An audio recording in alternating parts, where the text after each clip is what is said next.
Testing 1, 2, 3. Welcome friends, lovers, and everyone in between to a brand new live stream here on the channel, where today we are going to be playing War Thunder for more or less the first time, or at least trying to take it seriously for the very first time. I have tried playing it before, although I usually did like 1 or 2 missions and then immediately got out because I got wrecked by all the sweats. Although I have been taking a look at it lately because we've been playing Ace Combat 7, and on top of that, people from Ace Combat 7 were recommending Project Wingman, and then during playing Project Wingman, people were recommending War Thunder. So we are going to be taking our first serious look at actually trying to play War Thunder and actually understanding how to get better at it. Not only just from the planes, but I think they have tanks as well, and I think they've got boats, I suppose. So I've only ever taken a look at just the planes. So is there another boat version? There is another boat version. There's you got a speedboat and you got some actual battleship boats looking like. So today we are going to be doing a little bit of War Thunder, but as well as I will be sitting along in the Discord here for the channel, playing a little bit for anyone who wants to stop on by and try to educate me a little bit further, or just simply want to play along. I'm very new to all this, so I've never played with somebody before. I'm not even sure how the teaming up system even works, but I am excited to see if somebody can at least give me a couple of pointers along the way, and try to go from there. Hopefully everyone's having a good day. Hopefully everyone's prepared. Hopefully everyone's relaxing. We're probably gonna be playing War Thunder for the better part of I don't know, it kind of depends on how we're feeling. Maybe if, 3-4 hours. At some point we may just move to Subnautica, might just, give it like an hour, then move to Subnautica. After that, give us a little bit of, rest period or something of the sort. Who knows what's in store for us. But we are going to be starting with War Thunder, and I'm going to be joining up in the Discord here shortly for anyone who wants to come educate me on how to, well, play the game properly. So I'm going to go ahead and get that set up real quick. And I believe I need to do a system where they come on through on Discord, get my filter set up properly. Yeah, gonna go ahead and make their filter just a little bit less than my own voice, and hopefully that'll work. Kind of hope it works. What BR do you want to play? I don't even know what the BR stands for, so I'm gonna go ahead and join on up into the Discord channel and see what's going on. And hopefully everything's working properly.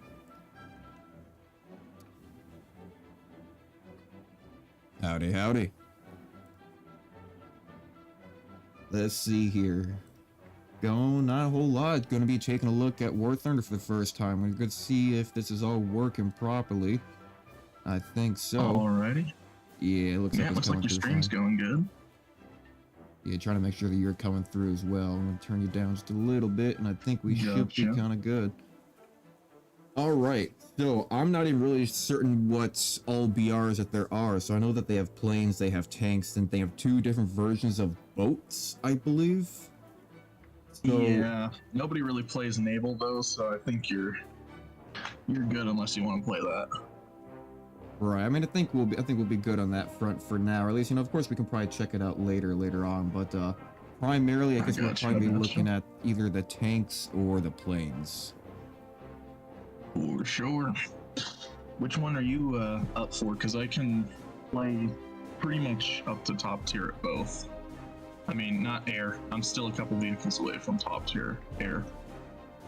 Well, I am the very starting rank of everything, so, but I suppose we can take a look at the planes. I was looking through some of the modes and what they have up here, and they seem to have, like PvE missions, and they have a realistic mode, and they have other modes. It's all kind of confusing.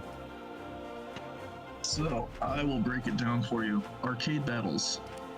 All the planes go faster, turn faster, and there's this aiming reticle that tells you where to shoot, but the XP is kind of bad. Realistic. The planes are more realistic to their real flight model, and there's no aiming reticle that hovers in front of the planes telling you where to shoot. And then simulator battles is full real, so you gotta be like in the cockpit, flipping every switch and whatnot. It's not like DCS, but it's more realistic. As for PvE, you're going to be playing like more of the assault modes, and those are like, you only get a reward once a day for playing those. Yeah, I was looking at the cooperative modes and allied base and several waves of enemies and stuff like that. It might be kind of a good way to start out practice and get a reward, because yeah, I don't have like a bonus code or anything like that I signed up with, so. You can always redeem the bonus codes as well, even if you're brand new. So if you wanted, you could actually get like a free USA 1.7 plane with a code. I did look up codes because I thought like maybe there'd be like a creator code or something like that. I tried entering it, but it did something weird. I've entered it onto my account through the website, and then it didn't like apply to my account here in the game. Like, I don't know. It was being a little bit funny about all of it. Did you create it with Steam? Yeah. Yeah, that's the problem. So if you log in, if you create your War Thunder account with Steam, you end up having to sign into the Gaijin website with your Steam logins to get it on your actual account. But yeah, you want to play like low tier Russia biplanes because they've got some pretty mean dogfighters at 1.0 and reserve. Sure, I mean, hey, whatever works. I mean, yeah, I know I was looking at those, like a turn time of 7.9, 7.5, and I think the next lowest is like China, like 10.3, at least just looking at turn times, but... Right. Yeah, we can take a look and at actually, those. How do we... the US P-26 turns pretty quick, too. It turns deceptively quick, even though it says 20 seconds. It feels a lot quicker than that. Right, yeah, I got basically the first 3 unlocked there. Alright, how do we wing up, per se? How do we end up joining together? Alright, let me grab your username and I'll invite you. Let's see. Digital_Dave_YT. Gotcha. Yeah, real original. I know, the UI in this game sucks, man. I think that's the biggest thing that probably turns at all. Yeah, I think that's probably turned me off in the background as well. It's just, or in the past, because just looking at all these different buttons and trying to see what's available to us, all these different sub menus, my goddamn. Oh yeah, no, it took me forever to figure out the UI. But so we're thinking Air Arcade. Sure, let's give that a first good look. That way, before we go up against human players and get my ass shit. So, because I know I get shot out immediately. Sounds good. Let me check all of my non-reserve planes out of my Russia line, because I feel like that's a bad idea to bring anything other than reserve. All right, so you're thinking against. You want to just like run a custom map real quick and warm up, figure stuff out. Yeah, the best way to get experience is just by experience it firsthand. So I mean, I think PvE. I mean, I don't know how hard the AI are, but I mean, I've done the tutorial and stuff like that. Funny enough. Okay. I mean, I've played a couple of games, but I mean, it's funny enough, I can't complete the tutorial. I seem to have a glitch where the balloon that I'm supposed to shoot for the tutorial falls out of the sky and through the ground, so I can never complete it. So that was a fun first experience. Certainly.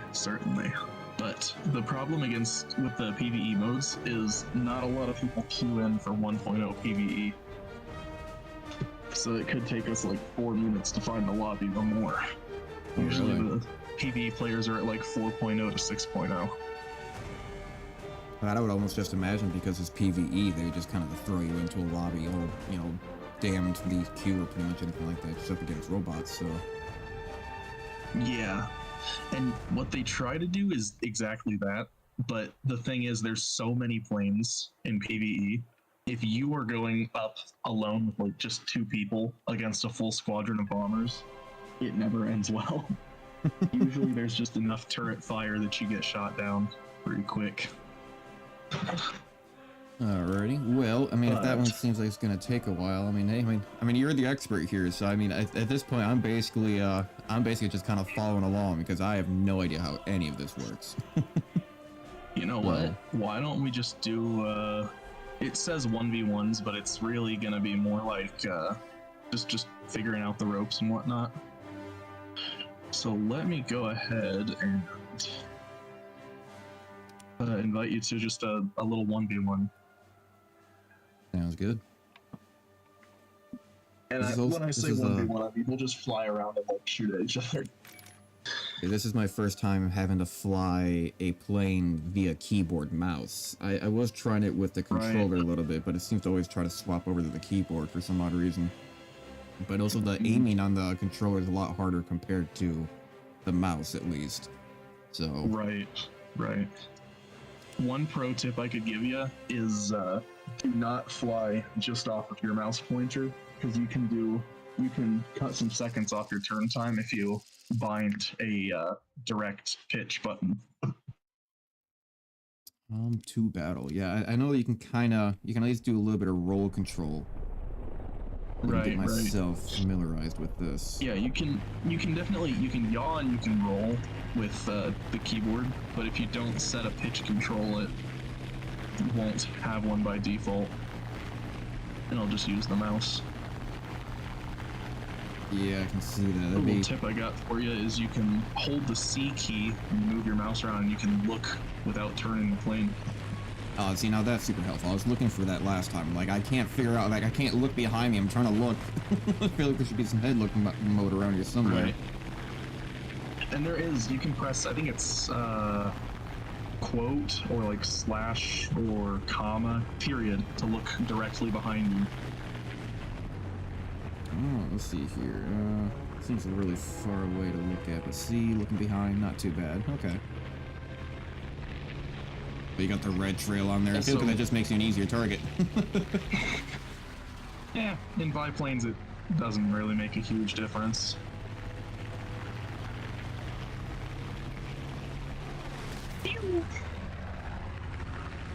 Roll, damn you, roll. Also, oh, I rolled the wrong direction. Holding W will put your engine into emergency power. There you go. And what that will do for you is it'll essentially give you just that little boost of for turn energy that you need. Oh, so you want the extra... I would think that going slower would give you a better turn radius. Certainly, but you're definitely at a little more of a danger of stalling out if you sustain that for too long.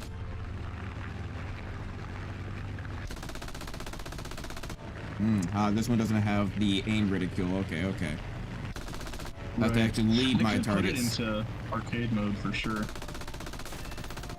I'll just have to get better. I mean, I'm used to leading my targets in other games, but not so much this. Yeah. See, I stalled out, so I'm in a flat spin now. I think I'm the first person to successfully put an I-15 into a flat spin.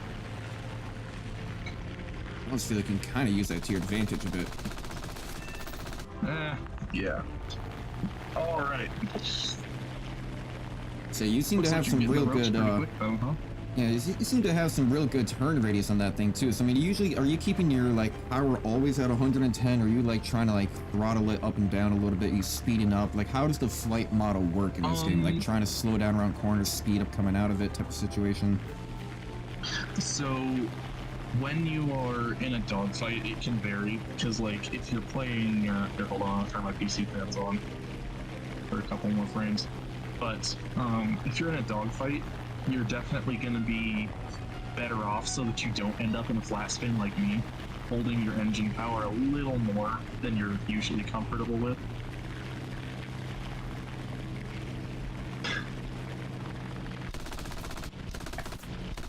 Alright, yeah, definitely a lot harder in trying to lay on target and stay right in the center, yet you're trying to fly by the wire almost. Yep. Now, so like here, I'm in very much danger of stalling out if I hold this turn. So I'm holding my emergency power. Oh, and my gun is jammed. How often does that happen? Oh, I see. It's got a. Oh, it's actually got a countdown timer.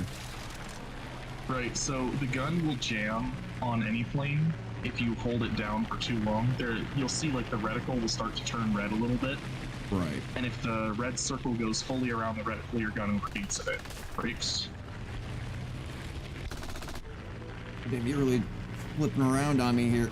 Just doing jack. I can't even think of the word right. You know, you're doing like barrel rolls over me. Yeah. Pull on up.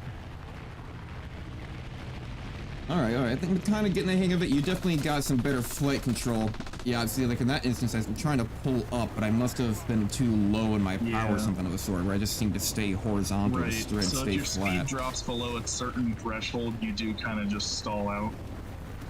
Kind of like what would normally happen if your speed gets a little too low in a IG turn.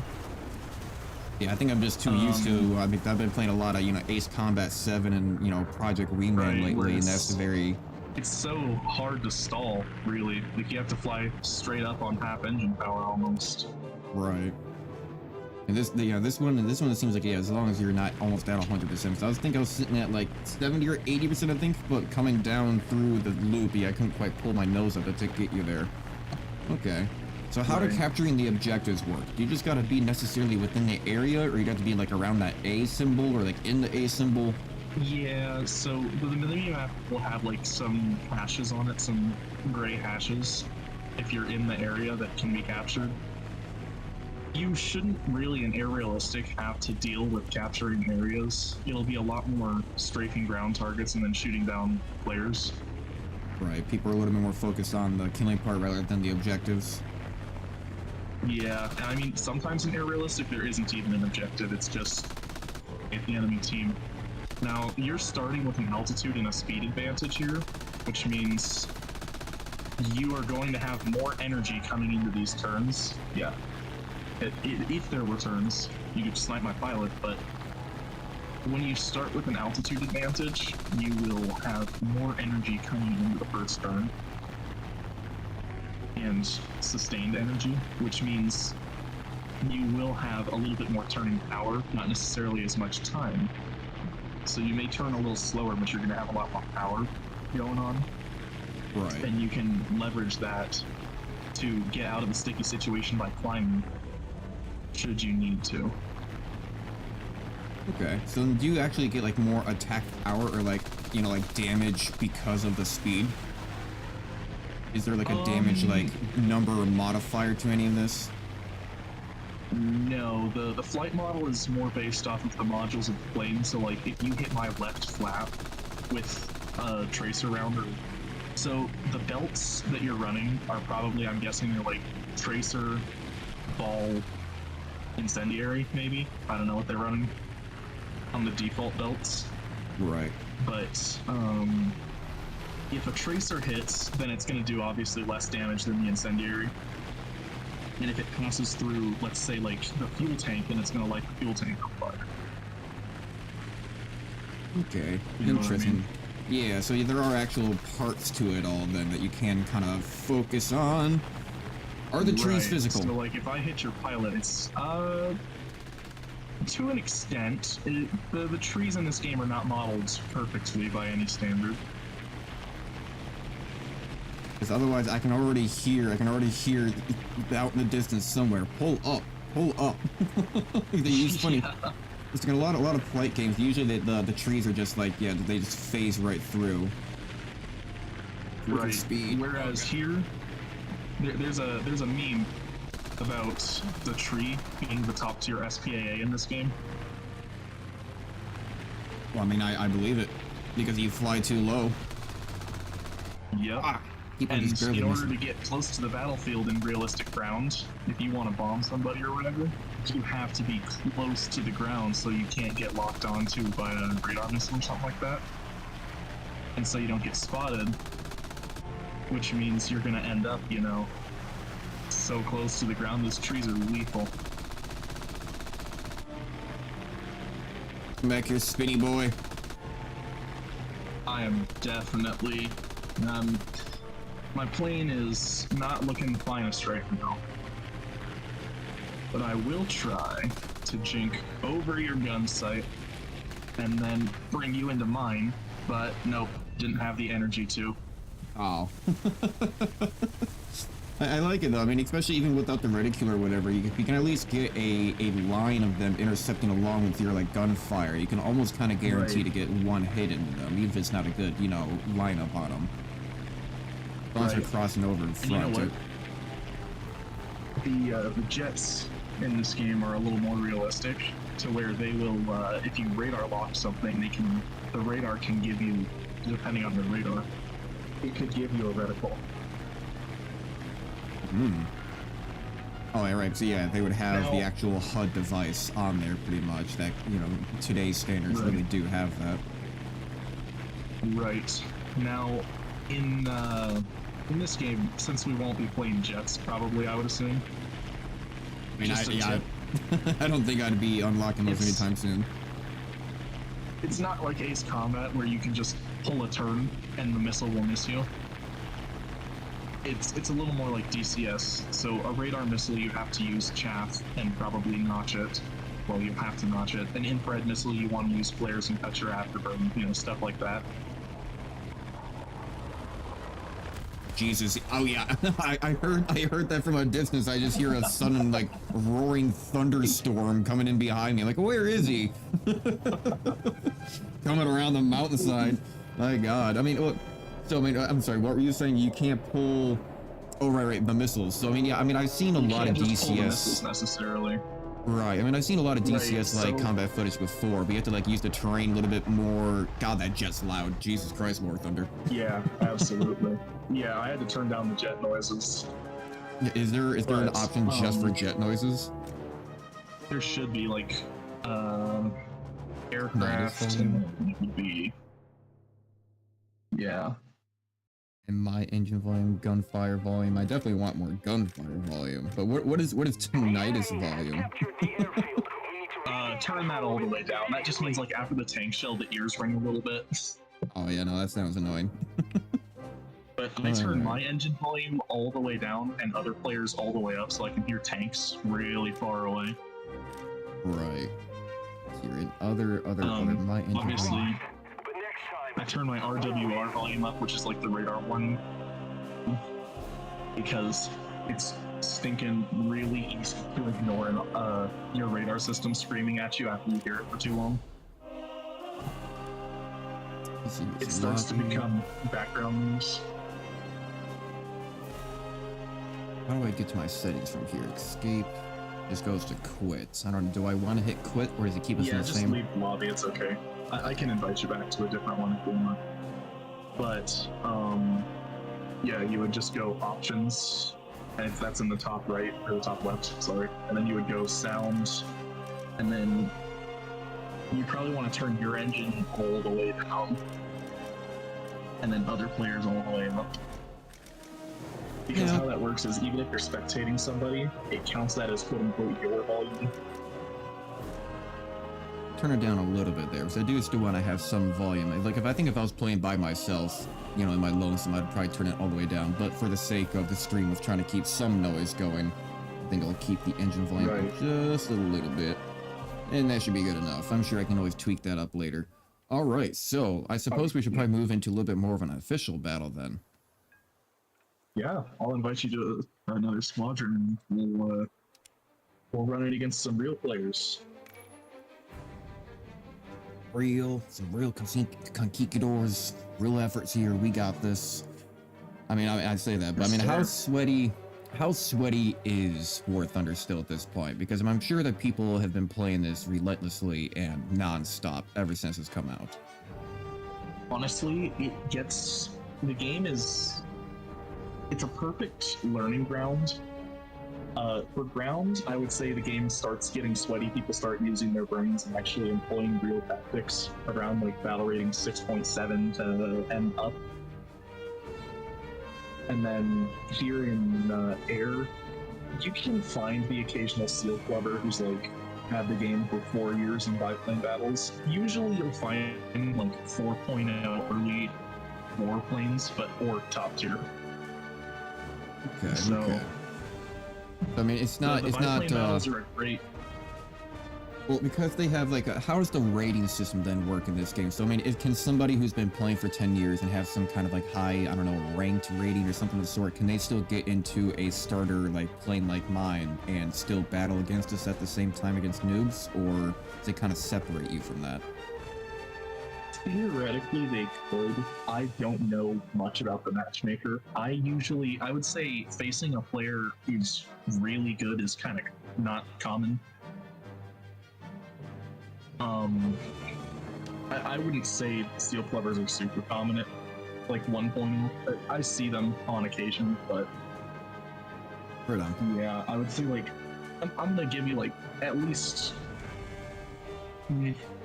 14 out of 15 players are going to be at this battle rating are just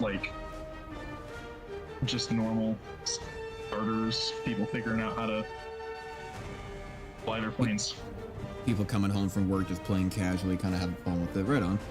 So it's funny because like when you go to like World of Warships is basically it's all tier based. So if you're like even like a tier, I think like 3s when you start, or tier 3 or 4s when you start going up against human players, you'll have people who've been playing their entire lives up against you. And you're like, God damn it! Like there's no real ranking system unless you're doing the ranked battles. But nobody ever likes to do the ranked battles because they're so sweaty. So exactly.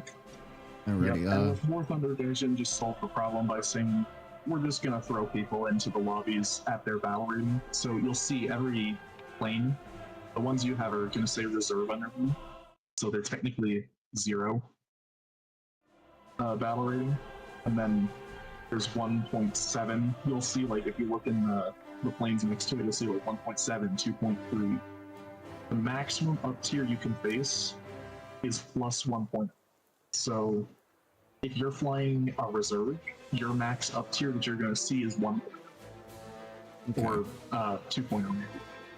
I don't know how it works with reserve, but with other vehicles, if you're flying a 2.3 plane, the highest you can see is 3.3. Okay, so yeah, I have like this one USA plane where it's a battle rating of 1.3, so then I'd still be sitting around stuff around the reserves and stuff like that. Okay. Well, I say let's give it a reserve. Yeah, so I say let's give it at least a good old college try and see what happens. Heck yeah. You gonna play China for your first match? What was that? So are you playing China?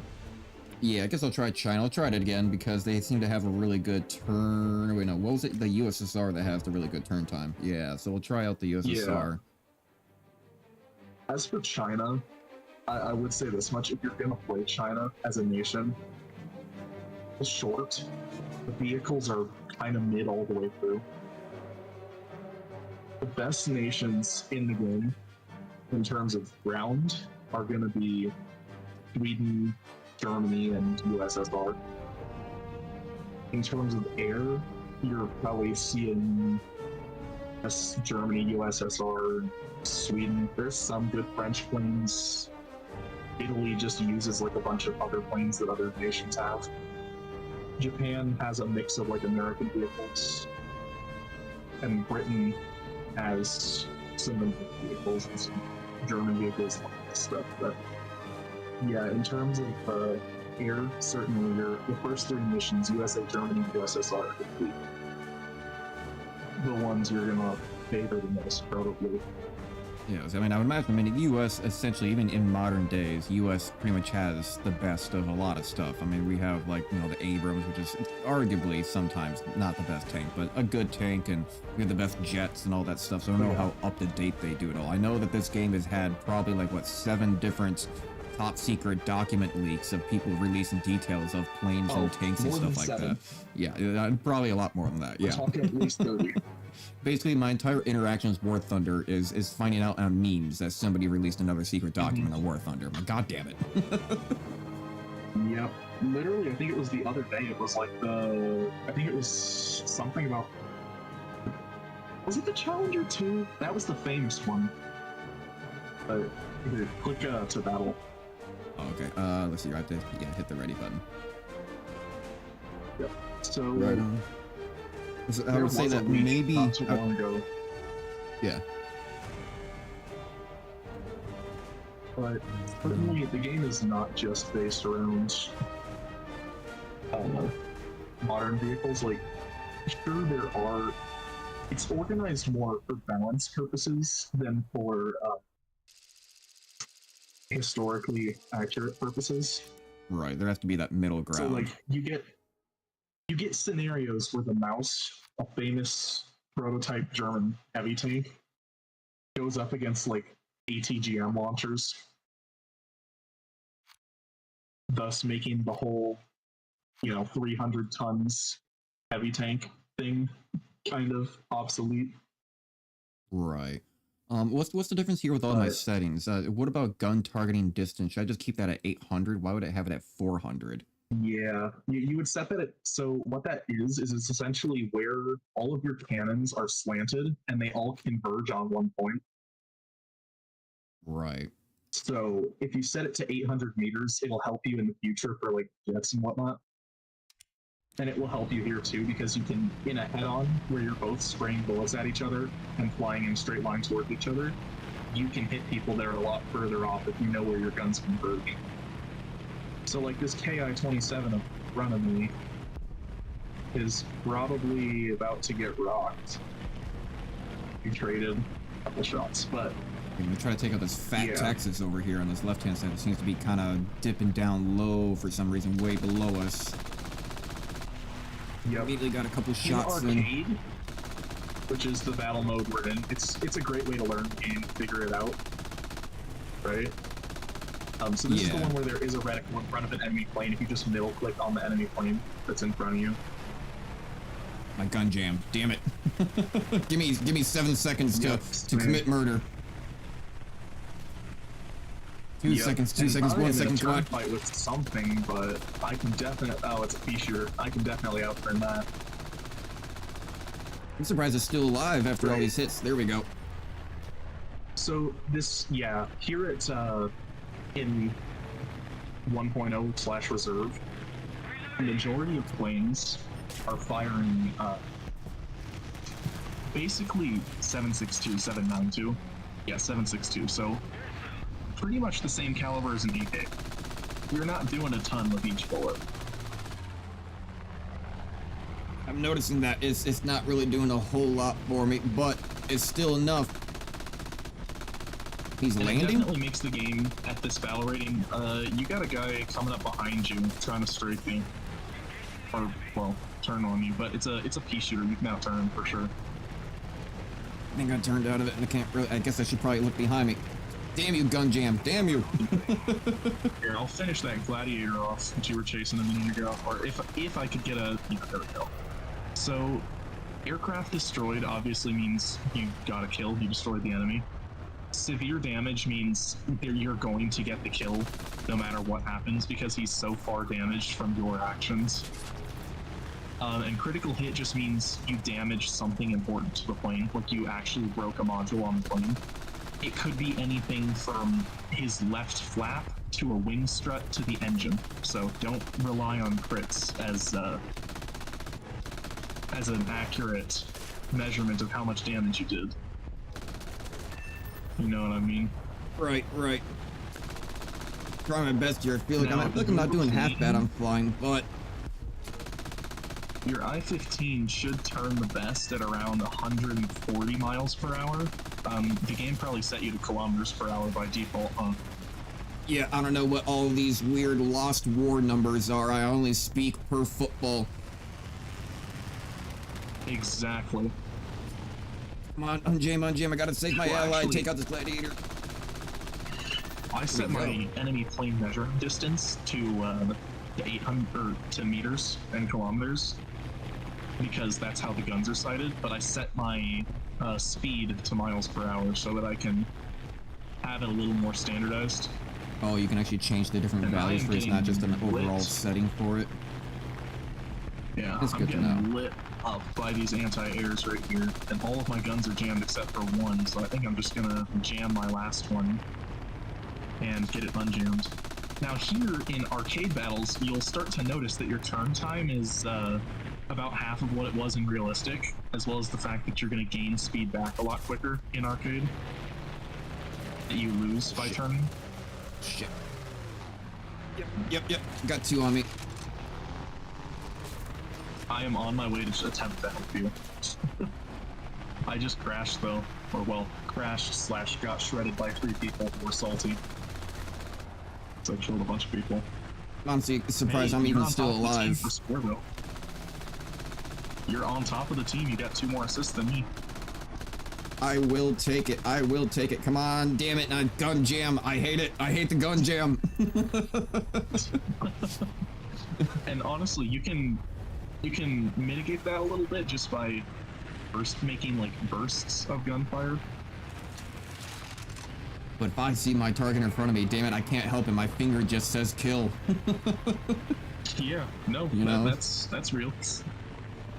And the common thing to do is to, like most people who start the game, they will just like be bursting at everything. You shouldn't, with these little tiny tracer belts and like the lack of explosive, like fragmentation shots. You honestly don't necessarily need to be firing at people who aren't within like 600, 400 meters. Shit. You know what I mean? Yep. Okay, my right side is damaged, my left side is damaged, I lost the wheel, but I'm still flying. I'm still on flying. my way to help you. There's a French thing behind you, but not for long. Yeah, I think my objective right now is to just survive. Oh, Jesus, no. Kalashnikov, you knave. God damn it. No, yeah, there we go. I finally got taken down. And Grizzy VR Yopo in the same match as you. Fear her. Oh, we know we have a target now. Look for Fear her. We have a viewer here in match. Get my first stream snipe. Sweet. Love to see it. You pull up the scoreboard. Is that F1 tab? I don't want to accidentally close out. Tab? Okay. It is just tab. Oh wow, I am at the top. How'd that happen? Yeah, your top's one. I mean, too, I do like flying games. I mean, I've always talked about this. Well, I've been doing a lot of flying games lately, because I've been playing a lot of Elite Dangerous again, which, you know, has all 6 axes of movement through it. You got forward, back, left, right, striking, up, down at the same time. I've been, you know, of course, a lot of the Ace Combat and stuff lately, all primarily because I used to play... Oh, no. That guy's we dead, crashed into each other. Turn on him. Yeah. Oh, did you lose your propeller? Oh, you still have your propeller. It's okay, he's dead. He's no. He is donezo. Oh, I don't slow down as fast as I thought I do. So what's the difference then between like just casually crash landing? Like I'm still alive, my pilot's still alive here. Is there a difference between that and actually just blowing up? You get a very, very small, honestly, you don't even have to count it, amount of like silver lions, I think, for landing and not exploding. But honestly, it's so small, and it really makes so little of a difference. Most people will just hold the J key after they're severe damaged and J out. Once they know they can't get revenge or anything because their plane's too damaged or whatever. And honestly, it just keeps people from stealing your kill. Okay. If that makes sense. So you can sense. kind of make sure that they get less points by making sure that you survive then in a way. And like, do the points matter on the overall scoreboard here at the very top? Or not the scoreboard, but like this line of winning at the top? So honestly, you do get a small bonus for winning, and so obviously you want your team to win, but War Thunder teammates are notoriously like specimens. They need to be studied in labs. You know, while I'm spectating you, I can actually watch your 6 for you. You got one guy that's definitely following you, Madman Regent. Yep, he's got another ally. Oh, he took him out. Yep, I'm just trying to get on that I-15 up ahead, but my speed is a little low. But to be more exact, so then, does like getting more score for it, do you get more progress there at the bar at the top for destroying the planes than more so than letting them survive? Not really. This match, that bar may be driven by, so there are different game modes, quote unquote. It's really all just flying and shooting. But there are different game modes where like maybe destroying more ground targets like their anti-air or whatever might cause you to get some more progress towards the win bar. Got 2 on you. Yep, I know it. We're trying to get some cheap shots off on this guy, but I gotta start turning because, yep, that French thing is on me. Oh, jeez, that French plane has some machine guns. My God. Yep. No tail having ass, no wing having ass, no pilot having ass jumping out. A husk of a plane left having ass. I was trying to keep an eye out for Führer over here somewhere, but I'm not quite seeing him. So, how do the planes then work for like how many planes you're allowed to fly? Because I only had the 2 reserves. No, he left the match already. Oh, okay. I can see him. So do you only But, then get those 2 planes for reserve? Do you get more planes? I see you're on like what you're. I don't know if you're on your second or third one. Russia secretly gets a third reserve plane that you can just put in a crew slot. Ah. So then what's the difference in between reserve? Right, so what's the difference between a reserve and a regular plane? So like, because when I played with the US, I can do both my reserves and the one plane that I unlocked, but its rating's only 1.3. Right. So correct me if I'm wrong if you're still in the chat, but reserves are essentially like a battle rating 0, if that makes sense, and they come pre-unlocked for each nation.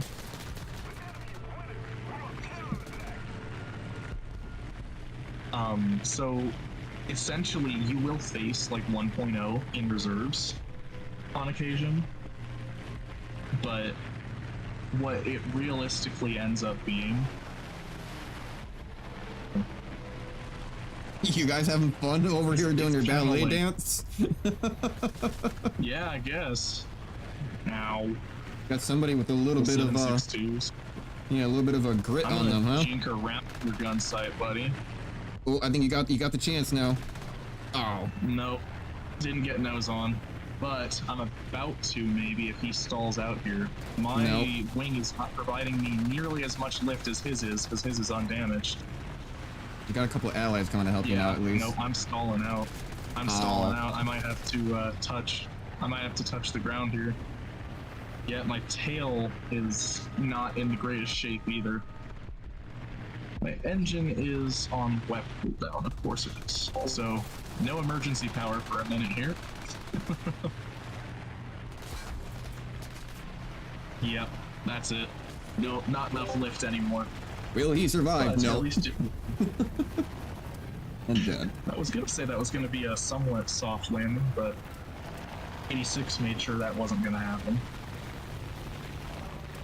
We were really close to. Oh no, it's down to one guy left. Yeah, it looks like there's the end there. Not bad. Yeah. Indeed. Let's see Honestly, here. I think all of my Russian planes were stocked too, so I'm definitely still getting research on them. Yeah, I'm basically stocked on all of my Russian planes. Okay, let's see here, and then player statistics. So, oh yeah, I got second place, and you got first. Hell yeah, not too bad for first. I mean, not necessarily not my first, but definitely starting out. Yep. All right. And you'll certainly. I think you should get the best squad. I don't know if that comes into player reserve, but if your squad has the most score, is the highest placed in the team, basically, you get a nice little bonus in research and currency at the end. I don't remember which one it is. It's one of the two. Yeah, so let's see here. First off, I think I should be activating this booster. 15% research or something for battle actions and mission rewards. Duration is 1 day. Okay, not too bad. And it's only valid for 3 more days, so I'll go ahead and activate that now. So then this research and it will tree. say like missions left. It might say like 15 missions or whatever. Let's see here. Oh yeah, missions left 10. Okay. Yeah. So let's see here. So you're saying kind of the best planes to start off with was USA and like Germany, I think you were saying too, and USSR. Basically the first, major 3. Yeah. Russia have the best reserve planes. Germany have an okay reserve tier. It's all right, but the German air tree as a whole is actually really good. And then the United States being the United States, get very early access to 50 cals on their aircraft.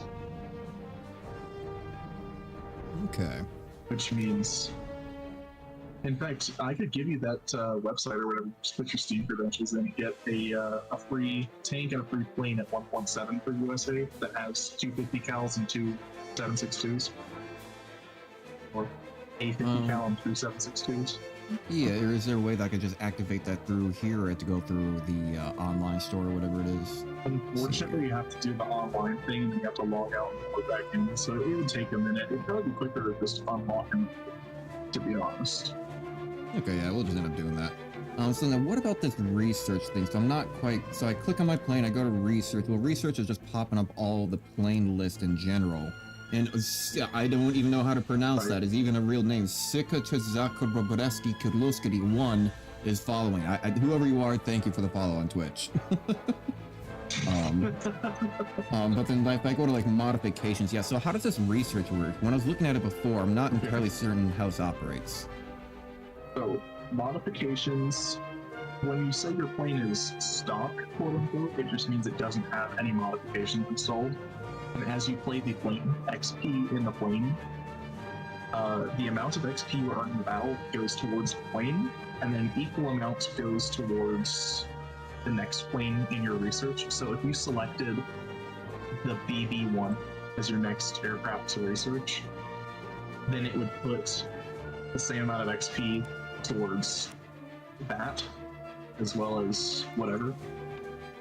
So modifications improve your aircraft's performance. So you'll see if you hover your mouse over offensive 7.7, offensive 7 allows you access to other belts for your machine guns. Airframe gives you a shorter turn time. Basically, they change the aircraft's performance in a positive way. Okay, interesting. So what's usually better? I mean, I guess it's going to change between all of them. Yeah, you have like 7mm, 12mm, and I got even like bombs and stuff like that. But you got to unlock them. But you said that also applies to the next plane. Can you kind of re-explain that one? So if I'm researching these, is it also applying research then to the next tree, or should I just focus on just researching planes then through the tree? So, this. Could you open the texture for me really quick? The research tab. And there probably is I think there's like a good 10-second delay too for the latency for streaming. Here, but yeah, so looking at the text right now, you'll notice how the F3, F2 has that little golden thing. It means it's like selected. Right. So the XP from your battles is going into researching that. So you need 2,900 more XP to research that. Okay, so I need 2,900 to research that. And do I research that via only playing with the BF2C1 to get that next line of research then? No, but if you play the BF2C, so you'll notice there's a little arrow between the BF2C and the F3S. Right. That means you get double XP from the BF2 towards the F3. Okay. So you'll gain. You gain more research by playing the one, and then you'll see on the side of the tech tree it says 3 out of 6. What that basically means is after you research 3 more reserve planes, you can move on to rank 2. Oh, okay, so you have to actually unlock several within the tree before moving on, so you can't just hightail your way right down the tree to like the hard ones without getting experience. Okay. Right, because the freest kills that you will find in high/top tier are going to be the kills that you can get just by just by looking for. If you look for planes, you can see, oh, that's a premium MiG-21, and he is not paying attention. So you fling a Sparrow or a Sidewinder at him, and you just watch it splash. They do nothing. They have no idea what is even. So you always, in higher tiers, it's desirable to go after the people who are not paying attention, who are playing those wallet warrior planes. You know, to be fair, I think that is the reason I had problems playing this game before in the past, because I mean, I have another account, you know, that I kind of use my own personal account and stuff like that. So in the past, it was the situation like, oh, use this creator code and you get like a free like tier 6 plane. You can get jumping right on into the battle type shit. So I ended up doing it, and yeah, I get into a battle. I got all these jets and other like high tier like planes coming after me, and I had no idea what I was doing. So it's probably exactly that. Yeah, they're going after the guys with like the premium ships. They give you test drives sometimes for those codes. They'll give you a test drive for like a 5.3 plane or whatever, or like a P-51D or a P-38 or something, and it's like, why are you giving a new player access to that airframe? That is the least new player friendly airframe with the sweatiest battle ratings. Why? Okay, here, so And also, I'm gonna just, honestly, you look like the name Schizo. Yeah, it's a real nickname. Well, thank you, Schizo, because that's the closest I can kind of try to pronounce that. So, and thank you for stopping on by, Schizo. But am I even really here? Um, um, so I'd say, now that I got 3 of these USA planes, so I guess I may as well just kind of continue along with that. So if I want to get that next plane, then, so All I've right. got to essentially go through. And I apologize if I'm not quite fully understanding on getting the planes unlocked. So to go through that, that's just like overall XP in general, like 2,900 is just like part of it's going into Right. my That's how much you modification. need for the next plane. Okay. So it actually isn't part of it. They take the amount that you earn from the battle. So you would see, like, on the stat card at the end of the battle, it might say you earned a total of 2,900. Right. Let's say. So it put 2,900 towards the next plane, and it would also put 2,900 towards modifications on your current that Okay. you've played. Good. And So it's in kind of arcade doubling battles up. where you're playing like 6 different planes in a lineup, it will put the XP is determined by the plane you're playing. So if I was playing a P40C, right? And then I died and I came back in the P400 and I got 3 more kills, I'm going to get more XP on the P400 than I am on the P40C. Interesting. Just Okay. because I had better performance. And you'll see if you hover your mouse over any plane, it'll say at the very bottom of the stat card, which don't read the stat cards, they lie. They lie, they're horrible. But at the very bottom it says the reward percentage for research and for silver lions. So it might say reward percent on the F4F-3 Wildcat is 128% silver lions and 236% research. Damn. Which means you research more. And then, so some vehicles have a higher a higher percentage of that. So like the F-15 has 524% research and 464% silver lions. And that's where premiums come into play. Premiums have an uncannily high modifier number for their tier, as well as the fact that they carry their modifier between ranks. So normally if you had a top tier plane, right? So let's say I bought the F-15E somehow without researching anything else in the tree, I would only be putting like 20 research towards per game towards the early planes, because if it's outside of one rank, so if I had a rank 3 or not a rank 3, if I had a rank 3 plane, I can research rank 2 with efficiency, but I can't research rank 1, and I can research rank 4 with efficiency, but I can't research rank 5. So you have to stay within one rank to get efficient research. Okay, that's not too bad then. Well, all right. Premiums don't have that barrier, so premiums give you that 500% modifier without that barrier, which means premiums let you blow through tech trees really fast. Right. So I think that's my F3 F2 one, because that one seems to have, it says reward 161 for research, but then you have 30% for the silver lions. Right. Okay. Overall, okay. Well, I think overall pretty interesting. I'd say let's hop into another battle and start moving around. I guess that's the only way to kind of keep on getting some of this research and see how it goes. I've got 3 USA planes, so I can hope I can be in the battle for just a little bit longer, and we'll see where it goes from there.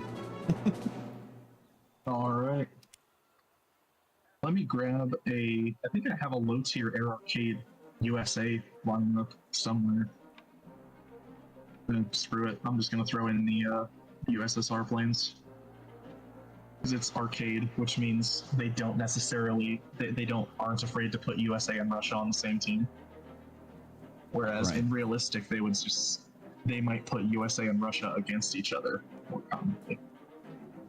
Okay. Yeah, but they try to keep it a little bit more more, I guess, nationalistic. Right.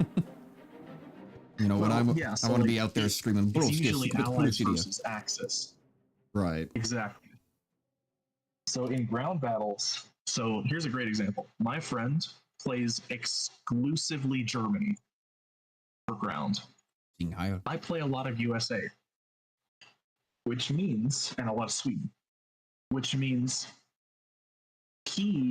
I cannot get into a match with him at mid-tier USA in realistic battles because he only has Germany ground.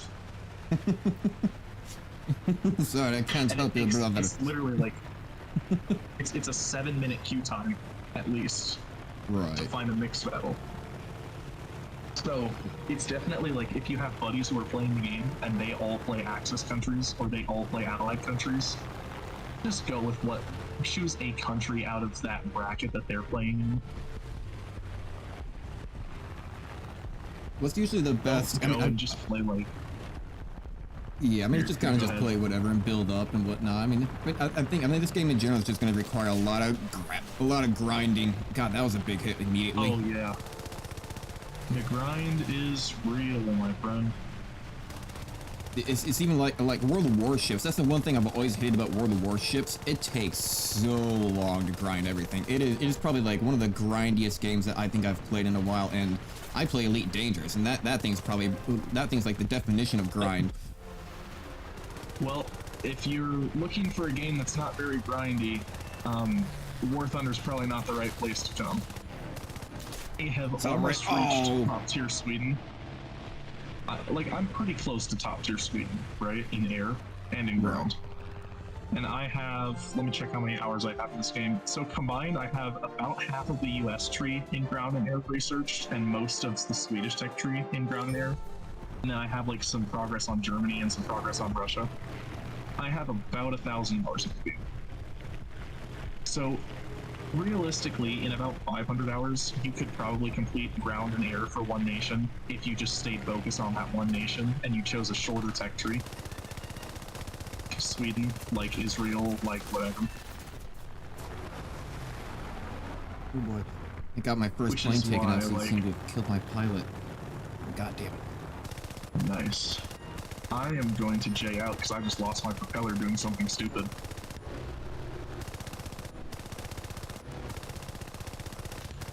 Yeah, I was playing the other day, and I was flying low enough to try to take out some of the anti-aircraft guns down to the ground. Like, I don't know, we'll see what this really does for me, you know? And I was flying low enough, the aircraft or the anti-aircraft kept on shooting up my propeller, and I'm like, God damn it! Like I didn't even. I feel like my plane is still good, but I kept on losing my propeller. Come on, die. And you know what? If you rub up against an enemy aircraft, the propeller just for some reason breaks really easily, even if you didn't touch the enemy with the propeller, or it doesn't look like it at least. A propeller is always the first thing to break usually. This thing is tough. But here, I'm on my way over to you. I'm gonna try and rescue you. Also, I'm not running tracer belts right now, so it should be a little easier. Number one, okay, I just got crashed into by a teammate, and he got 0 consequences. Oh, speaking of which, yeah, my propeller is dead. His plane's absolutely fine. His is peachy. It's...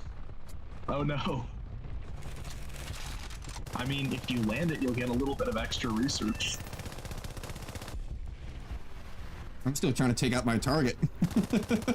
Enemy kill assist. I'll take it. The wall's still crashing down to get the final hits, and I'll take it.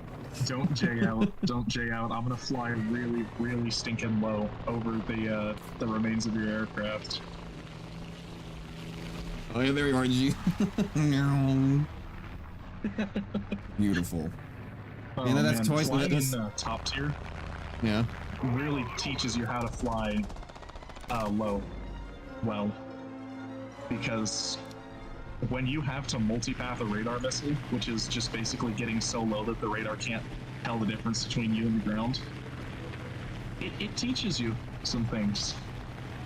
Teaches you how to fly pretty well.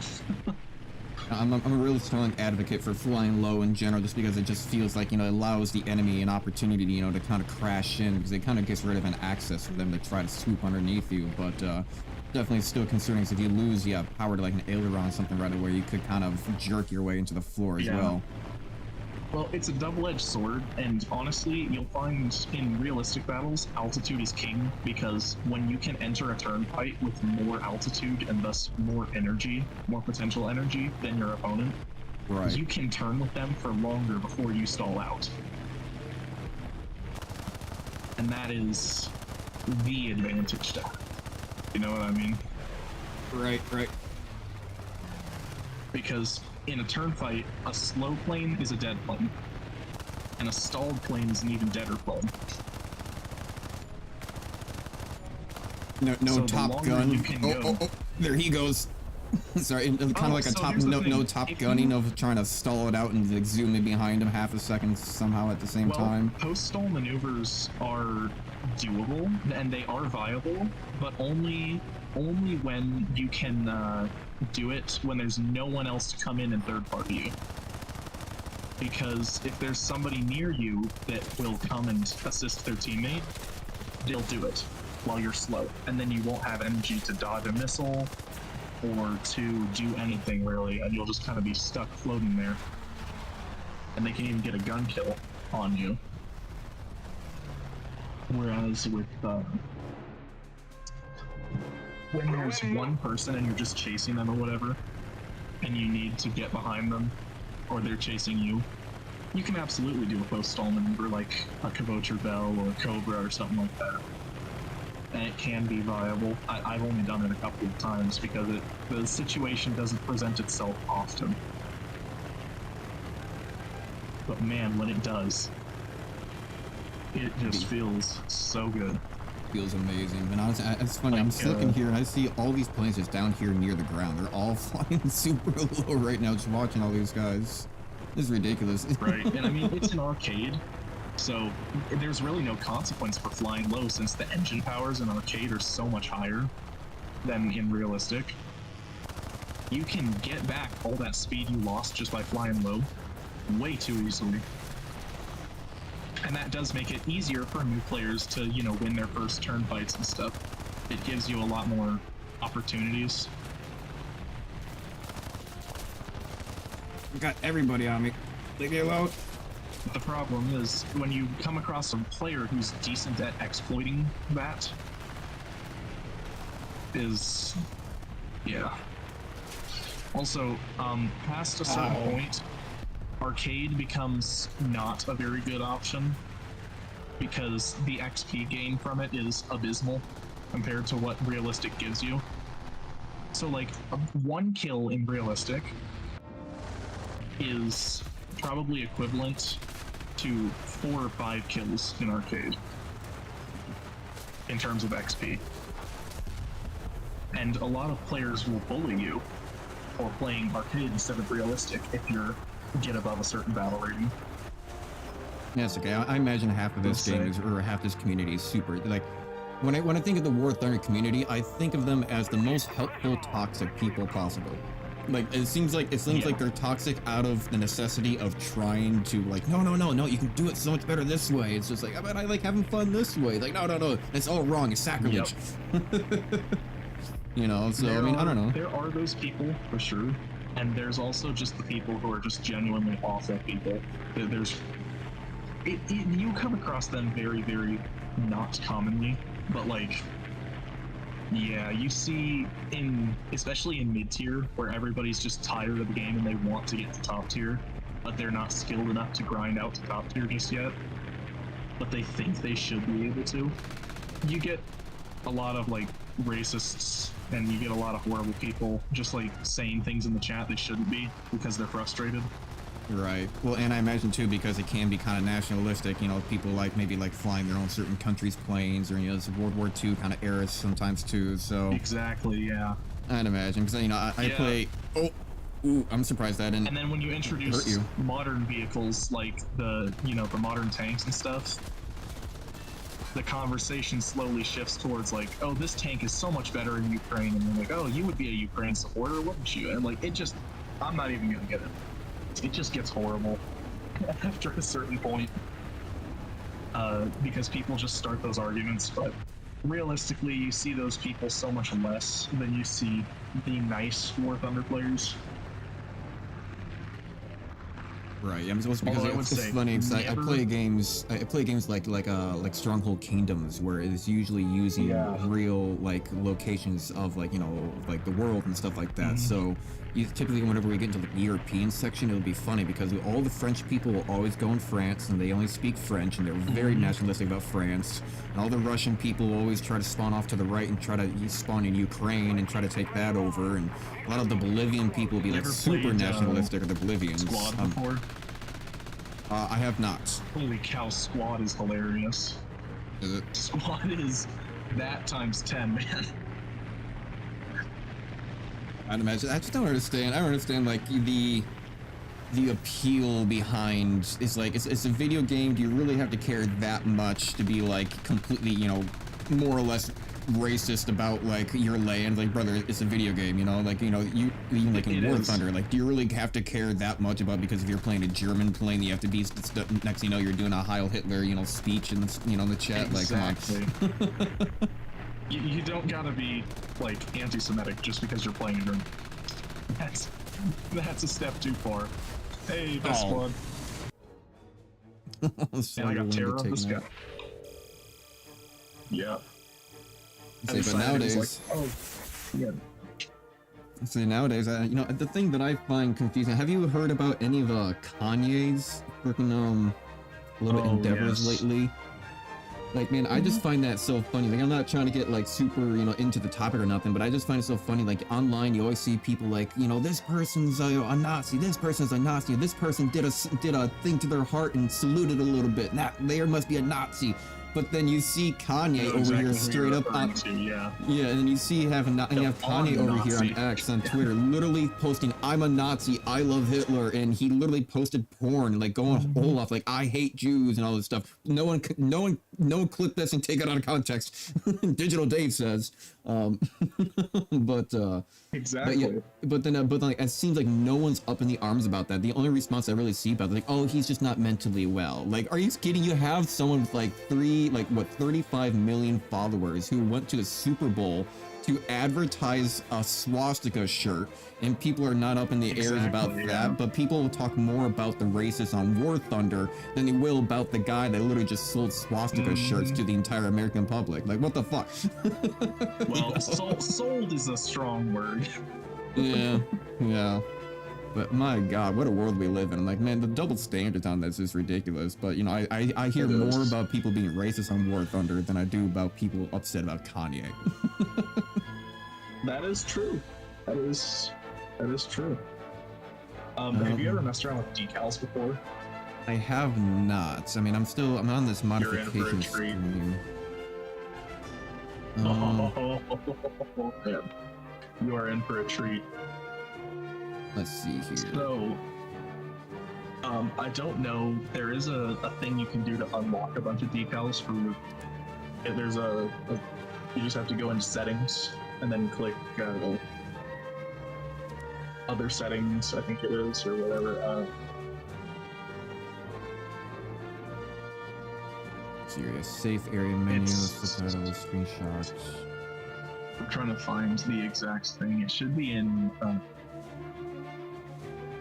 Wait, are people allowed to do like personal decals? Is that what you're getting at, or? Yeah, I'm looking for one. No, you can't make your own custom decals, unfortunately, but what I'm looking for is there's a setting somewhere.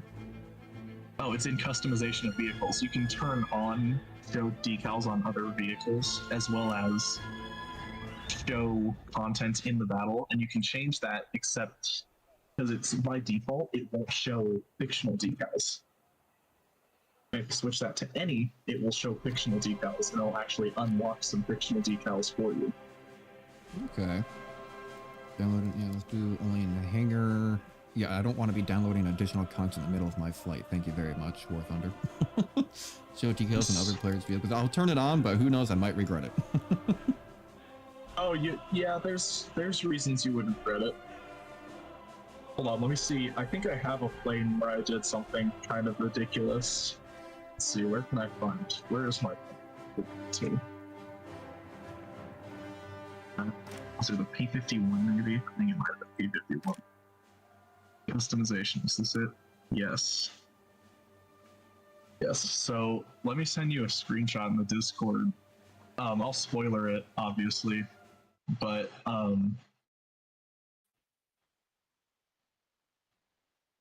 this Yeah. thing is an M3 Bradley with a minigun on top of it. Essentially, this vehicle, and I have done the funny with the decals, and I mean, they don't take kindly to inappropriate decals, but realistically, nobody will report you for it because they think it's funny. Because everyone's just as degenerate as the rest of us. Exactly. So hold on. When I post that in art, how about art? 'Cause this is art. Yeah, put it in art. And hey, well, good segue to everyone who's watching now or in the future. Feel free to join the Discord to get, part of being part of the game event days. Yeah. Join us here in the voice chat while we playing games, kind of group up and stuff, and keep an eye out. The very first 100 people will be known as the OGDs. So if you want to join on up, you'll be the very first 100 people who've kind of helped build up the community. So I hope to see you there. Let's look at the spoiler. Oh dear lord, cock destruction. I feel like the barrel's a little small, but you know what? Maybe it's just how you use it that matters. And then we got a big old smiley face inside. Yeah, that's on the radar too. So it looks where the radar's looking. Great, but when you have, I want to say, 6 barrels and a balmy fire rate of like 3,000 rounds a minute, does it really matter? I mean, then it's all... Does the size of the barrel really matter past that certain point? At that point, I don't know if it's even the motion of the ocean. When you just become the ocean itself, you're just waves of gunfire. Yep. I mean, think about it this way. That thing is basically... It's like a baby version of the A-10's cannon on a light tank with a radar for shooting down planes. Let's see, so is there... So then, like, the different modes and stuff like that. So when you're doing, like, plane mode, are the tanks down below just AI? Or, like, when you're doing tank mode, are the planes above just AI? Or, like, how do they combine the different modes? In air battles, you will not see real players in tanks. In ground battles, you will see real players in planes. Okay. So let me demonstrate really quick. If I go into a ground realistic battle, yeah, let's do one of those. I grab my like 1.0 lineup or whatever. Let me see if I have. I know I have one for Sweden, but here's my USA one.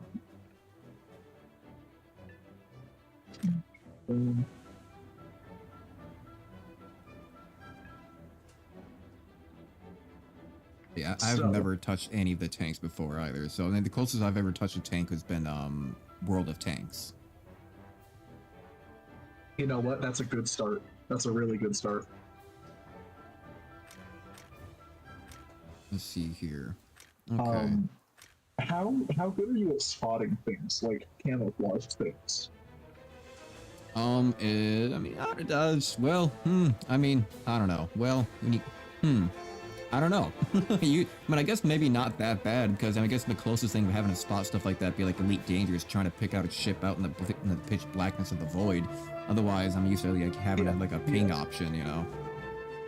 I was gonna say, so if you're in like, how good are you at seeing the rats in Call of Duty or Tarkov or whatever camping? I've always wanted to play Tarkov. I've just never gotten a chance to really play. I don't really play Call of Duty anymore either, but we'll give it a try. I mean, I'm sure I can probably pick up the planes of the sky. I was gonna say, I'm going to don't take any corners without me. I know the map well enough after so much time doing gameplay. I know what the ridge lines are supposed to look like, and if there is a turret peeking over that looks like a rock, I will notice it. So that's probably just going to come down to a difference of experience and just not really knowing the map. Yeah. Just game sense at that point, yeah. So I guess when you're ready, you could ready up, and ground battles are where decals really start to shine. Yeah, I'll try some of these American tanks, I suppose, see what this is all about. Got a couple of light tanks. If you can, you should research the M22 as soon as possible. The M22 Locust is very fun. M22 Locust, where's that? Right under the LBT. On the LBT? The LBT. So in the army, yeah, right underneath the light tank LBT A1. Oh yeah, there it is. That one, it's so funny. It's very tiny, very fast, has a decent gun. It's become a meme in the community to bring it up to top tier and get kills. Well, damn. Why is it because it's just that effective and quick? It's quick, it's effective. Realistically, you're getting not very many kills with it. But the kills that you do get it are super satisfying, and you get the legendary God Mode medal, which is worth 40,000 silver lions, or a lot. 40, 50, yeah, a lot of silver lions. And that achievement is given for killing the vehicle. I think it's 5 ranks higher than you. It's something like that, but yeah, go ahead and ready up when you're set to go. And oh yeah, if you're gonna bring a plane, put it into a crew slot on your ground line. I know it makes no sense, but you'll have the tanks in your crew slots, and then just put a plane in one as well. So if I go to choose a vehicle for crew number 3, oh okay, yeah, you can take one of these planes that are in reserve. Okay, so I'll take like the Gallagher, I suppose, one that was kind of the 1.3. That works. And you know what? You can actually, you can just drag stuff out of the tech tree into the lineup if it's easier. I don't have anything unlocked yet, so really, I don't think it's gonna. Yeah. All right. I can actually afford multiple crews. I'll afford one. Yeah, recruiting crews is obviously it's a good choice. So after once you get 5 crews recruited, it starts to cost a currency that's almost impossible to obtain for free. It's almost like you almost have to spend money to get the currency. It starts to cost those for crew slots, but 5 crew slots you can get in every nation. So it looks like the 5th one's gonna be 50,000, which isn't gonna be too bad. Then after that, I'm pretty sure, probably exponentially increases to the next one. It's the same thing. Like, it's funny because it's funny to see how all these games kind of do it similar. I mean, even World of Tanks, but World of Warships was the same thing. It was like, okay, the very first like 5 like tiers are kind of okay, but like the 6th tier, it was like you need actual, I think they were like silver, just credits or whatever. It goes from like 800,000 credits to like suddenly you need like 3.5 million. The next one's like 7 million credits, and you're getting like 100,000, not even like per match. I'm like, brother, I'm not gonna sit here and go play like 60 to 70 matches for 1 extra tier up. Like, my god. Yep. I mean, War Thunder. So the starting ranks, it's very skill based. If you get a lot of kills, you will progress very quickly. It is very hard to get a lot of hits. So you might have to play for like especially in the mid tier, you might have to play 30, 40 matches per vehicle to unlock it if you're doing the research optimally. I have found that the game is a lot more fun if you don't just hyper focus on getting one vehicle, when you just enjoy the vehicles that you have. You know what I mean? Just have fun with what you got. Make best of what you already have. Right. Don't hyper focus on getting the Abrams, because you're not getting that Abrams anytime soon. You're gonna have grandchildren by the time you get that Abrams. Alright, let's see. Tanks are very loud. Oh, yeah, turn down other people's engines and turn down your engine a lot. Let's see here. Oh boy, sound, my engine volume. Yeah, turn that way down. It's already at like 20. It's at 27%. And so I gotcha. You just want closer to the A point or the C point? Where are you? I'm about to spawn in, but I'm gonna choose the point that's closer to you. I'm gonna go over to, I think I'm just go over to A, just because it looks like it's a little bit understaffed. Alright. So, turn around. I've got the very stupid decal job done on this M22 here.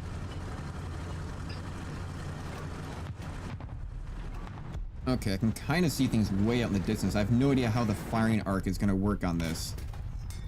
So it's every actually gun pretty is obviously straight. going to be a little different, but yeah, it is pretty straight on these lower tiers. You might want to move over to some cover pretty soon here, because people might come over that hill. Yeah, trying to understand this firing... Oh, and I'm running into you. Oops, my bad. Trying to understand this firing arc a little bit, because I haven't managed to land my shot. Oh, I managed to land one. It's a little Daimler armored car right there. He way overshot, I way undershot. Got him. Oh, I just got hit by something. Hold F to start repairing. He's right there, he's right there, he's right there. I will shoot at him. I was just a little low. I'm losing crew members. Oh, I see what you mean now by trying to spot these guys. I think I'm firing too low, but yeah, it's like right, barely looking above that hill front. They will hide in the rocks. Right, so there's a guy right there trying to like be sneaky. What even is that? That looks like the Bob Semple tank, which is not even in the game. Here, hold on, I'll body block for you. We need to, as soon as you can repair, come around behind this rock here and let's get behind here and get to cover. Yep. See me rolling, they hate. So have you ever played like Counter-Strike before? That's gonna be a little more similar to... So top tier becomes very similar to Counter-Strike, where like you're just holding angles more of the time. In low tier, you can rove around a little bit easier, you know. Playing the mobile, active, aggressive playstyle is going to be the hardest in any battle rating. Right. Here, you want to flank around these rocks here, and then we'll go over by that side of the map. Over on the other side of the A point, we'll flank it entirely. Yeah. Getting a hang of all these controls a little bit. Okay, you can kind of individually turn the tracks a little bit. Okay, turning around, not too bad. Right. Also, if you press O, you can see what is broken on your tank. So, like, you can see if the train is broken or whatever. My driver's broken. He's highlighted red. Yeah, my commander is dead. My commander is very much dead. Is that what the red is? That they're dead? So if they're red, then they might be that they're either like almost dead, or very very hurt. And then if they're black with a red outline, then they're full dead. Oh, I feel like I was so close to taking out that plane. I mean, you have a machine gun. If you press spacebar, you have a Brownie M250 cal on top, so you can shoot down some lower tier planes with those very easily. Let's do damage at all the tanks. There's a little goober running across up top there. I have a feeling a couple of them might cross up there. My goofy goober, yeah. Rock. Dun, dun, dun, dun, dun, dun. Yep, he's right there on the move. Critical on the gunner. Did not get his engine, unfortunately, so he is still running. Can't quite get that in-between mark of the reticule I'm trying to aim for. Don't see him anymore. How do you ping things? It just depends. It doesn't come with a ping for squad mates keybind by default. Also, that TBD-1 is like trying to carpet bomb, so watch the map here. Jesus. Okay. That was cool. Looks like something must be off to our right-hand side. He was using were really small, so... Across in front of you. Yeah, it looks like we're capturing the A point. Do you want to flank around these rocks, or do you want to... We could probably cut... It'd be riskier, but we could cut down the side of these rocks and get closer to their spawn quicker. And obviously, I don't condone spawn camping, but since it's like your first match, I really don't care. Oh, the enemy team has at least 3 planes flying in formation coming towards the battlefield if you look up to the top right side. You might want to get your 50 cal ready. I don't have one. Yep, here they come. Oh, the little guy in front of us looks like a little Panzer III. I'm being hit from the right-hand side. Careful, careful, careful, careful. Stay still, stay still, stay still. Alright, I got his commander. Yeah, I hit something. He's trying to run away, probably. Yep, he was hiding behind that rock. His tank is gray. It's a German early Panzer.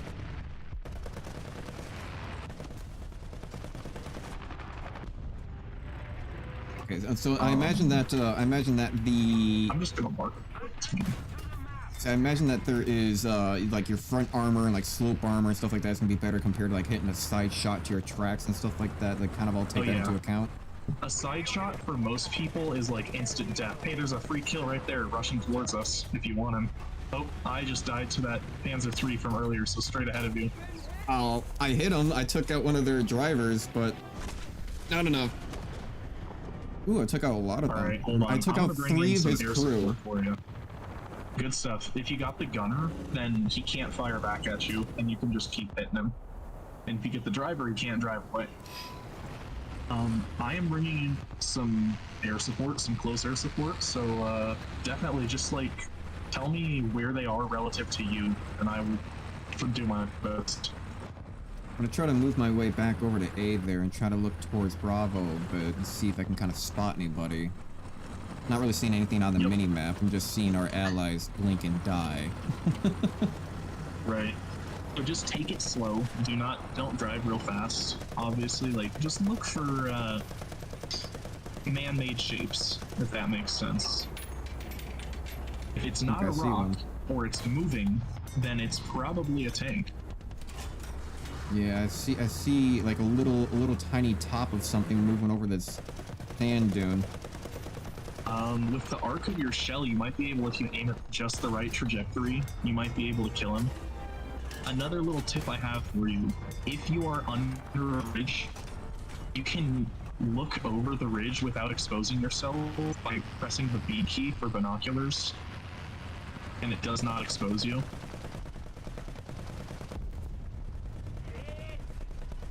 There's a guy right there, which I'm going to bomb, so danger close.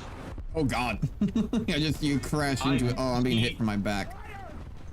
I expected him to be a no skill, but he was playing a little bit smarter, and so he actually shot me out of the air with his main cannon because I was flying in a straight line.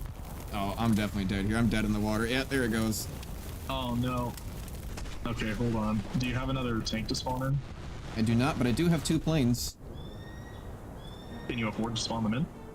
It costs 500 SP. I'm not really sure what that means, but yes. Spawn points. Alright.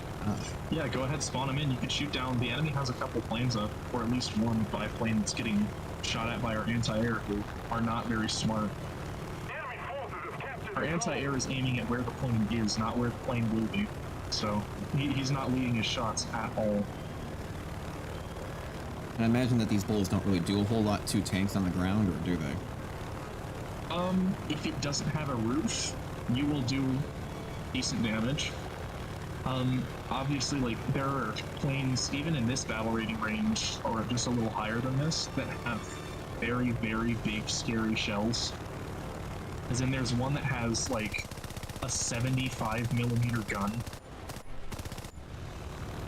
on a plane that will punch through a lot of tanks. But no, there shouldn't be any gun-based cast going on in this battle rating. Shouldn't have to worry about that in particular as an issue. We do have a guy in our spawn, like, there. Oh, are you in a dogfight? Yeah, I'm trying to take out this plane real quick. It definitely flies a lot differently than Arcade, that's for certain. Oh, that guy's camping our spawn. Get overpressured. Fool. You only hit my... whatever that guy is. I think he's a loader. I have a lot of loaders. I have 3 loaders, to be precise. Or 2 loaders and a gunner. I feel like there should be some kind of ping system that like kind of maybe spots these out in the map, but I suppose that would be a little unrealistic. There's a little Japanese thing. This thing has like paper armor on my body.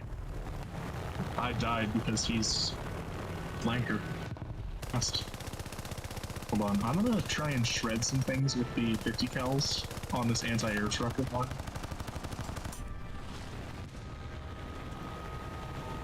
Doing good though, you're shooting down some planes. I got one plane, I did a little bit of damage to a tank that's roaming around. Good stuff. Oh god, woo! A little close to the ground, I felt like I just touched the grass. You know what? As long as you're not dead, right? You still have your propeller. What matters? Oh, I cannot... That's the thing. Oh wait, I can kill that with 50 cals. Hold on a minute. Yeah, there's one sitting on Alpha that's just what do you call it, camping right on point. A minute ago. Oh, I just heard somebody. I am in the anti-air truck. It's literally just a half-crack truck, but with 250 cals in the back. Yeah, a lot of the tanks are trying to shoot me right now. Yeah, they're all from the ground. I guess you can probably tell where their bullets are by just trying to take me out. Yep. The one on Alpha. Oh, hey, could you help deal with the guy on A, because I don't have the armament to punch through that. Mission failed. We'll get him next time. We will indeed. You know what? It really doesn't matter because we got best squad anyways. I mean, I'll take my for first experience and first time. And honestly, it wasn't too bad. I definitely see what you mean though by trying to spot these guys over the ridges. So even just like moving across the tiny little rock poking over, just boom, hits you. It's really hard to hit them. Yeah. And what you will want to be watching out for is people who are using the binoculars to shoot their guns. Because if a gun has enough of an arc to it, like if it's a heavier fill, you can, if you're behind a ridge, you can use the binoculars to look over the ridge and then fire over the ridge at the right angle to hit people without exposing yourself at all. Right. I think let's just jump right back in. Let's try it again. Alright. There we go. So how do you use binoculars again? Was it C or B? B. B. Makes sense. I feel like that was I don't know. That I was doing. Yeah. If we wait during the queue time, it'll be ground vehicles, common maybe. Squad ping or set. If you just type in squad in the controls list and then find the button to set target for squad, what that does is it just puts a little ping on your mouse button or on your mouse pointer, like wherever you're pointing. It says you're only to the people in your squad. Hey, there's a guy right there. Or, hey, shoot there, or whatever. I have a different plan for this match. I'm gonna spawn on probably C side. Yeah, I'll spawn over on C side. I'll do my two tanks to start off with. All right. Have a look at my decals. You got some extra teeth on it. Yes. I like it. It's a very large gun compared to what you would normally see at this valor rating on a truck, so I figured it was only fitting to give it a pretty crazy base. So I imagine this little ridge line here might be kind of a good spot to really just kind of maybe kind of shoot long range, because I think that was the problem with that last map. I kind of feel like the enemies had the height advantage on us a little bit there. Certain. From here, the snipes are still gonna be a little far. Maybe over by that there though. That might be a spot. We want to be careful getting over there though, because there's gonna be enemies coming over that ridge right there. They always do. And there's usually guys over there as well. So I'm just gonna weasel my way. Yeah, they're gonna be like along that ridge line from between there and like there. I'm gonna weasel my way right over here and get the gun. Yep, got one right there. It's a Russian anti-air truck with 4 machine guns strapped to the back of it. Trying to get my SU-76 is on target. I think this one has very good, what do you call it, bouncing for the tank front, because it's very frontal. Yep. Oh, yeah, I see him. Why can't Careful, I aim low enough? It already disabled me. And dead. Yep. Alright, I splashed one. Where was he from? Where was that shot from? Directly in front. Right there. Yeah. I was looking at a different direction. Yeah, this one doesn't seem to have anybody called any pitch to the cannon, so it kept on aiming up too high. I had to get over the hill and even aim down low enough. Oh yeah, yeah, that's called gun depression, and it can get you killed if don't have enough of it. Well, I'm definitely which feeling the Russian depression. vehicles are notorious. Yeah, Russian vehicles are notorious for having absolutely horrible gun depression. Like anywhere between two and less degrees of gun depression, which is not good. And then there's a Swedish tank in the game that has like 15 degrees of gun depression, or negative 15 technically, to look over the front. Yeah. It's got a lot, but it's a very goofy vehicle. Oh, did you see that shell go right past us? I did not. So, you're gonna want to be utilizing a technique called dead space here, and that is, if I go behind a hill where my enemy cannot see me, they don't know where I'm gonna pop up. So try to pop up somewhere unpredictable, and try to travel in dead space where they can't really see you.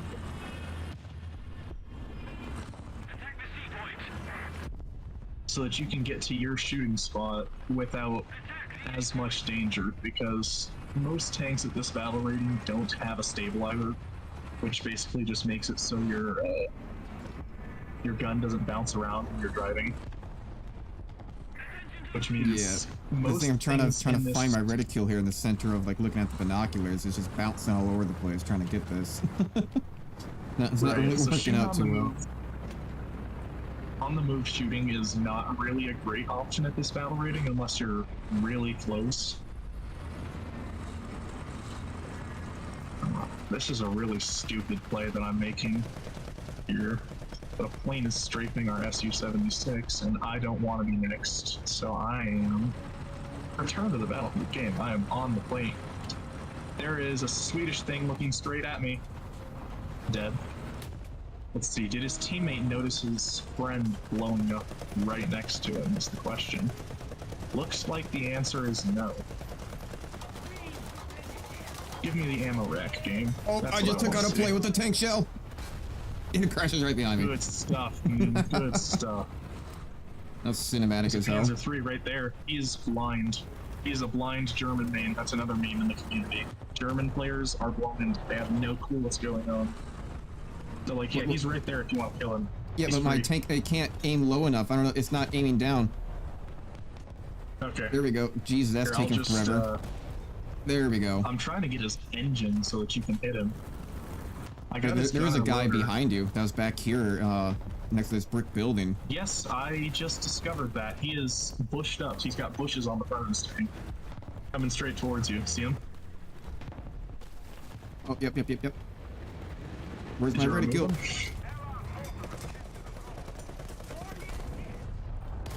Remove him from existence. So like, what's the best location to kind of hit these tanks then? So like, I don't know if I want to take out like the turret. I mean, the turret might be kind of working. Maybe to take out the tracks. So, for German things, well, so as a general rule of thumb at this battle rating, aim for flat armor plates. This tank is doing like nothing to him. Go ahead and aim your main gun. Try to shoot it through the front of the turret. You might be angled, and that might be causing you some grief.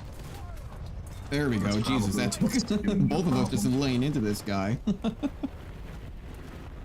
right, I need to back up. Yep. I'm gonna be dropping some bombs danger close to you because I got 4 kills and I think I earned a point. I could have had a lot more kills, but I didn't just farting around messing with the Panzer 3.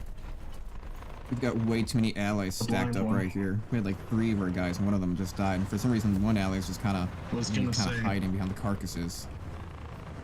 You guys are prime for. I don't think anything has a big enough bomb to really be effective against a cluster like that at this battle rating, but y'all are primed for a bomb to come in and just murder you all. Gonna drop a bomb there, danger close. Not really to an ally though. Oh man. That would have killed him too. It was such a far bomb drop and everything. Our teammates shot him first.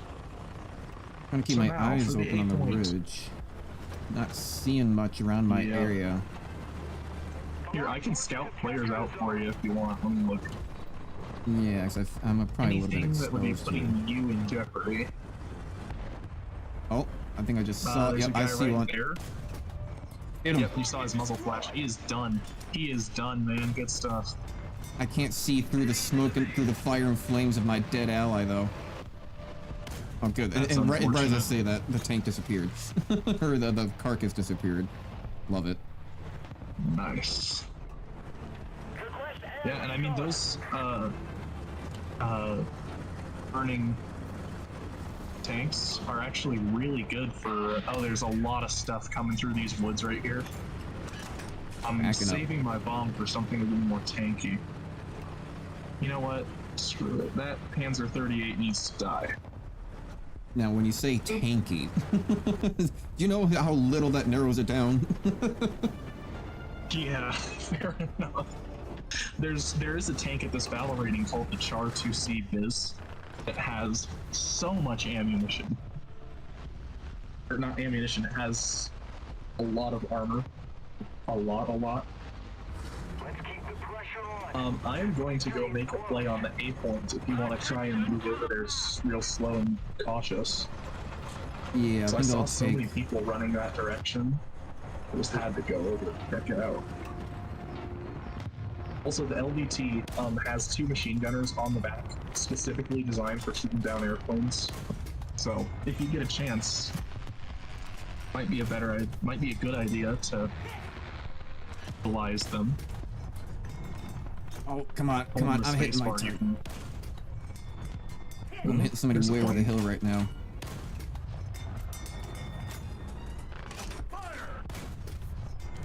That's right, Yep. biplane. Fear me.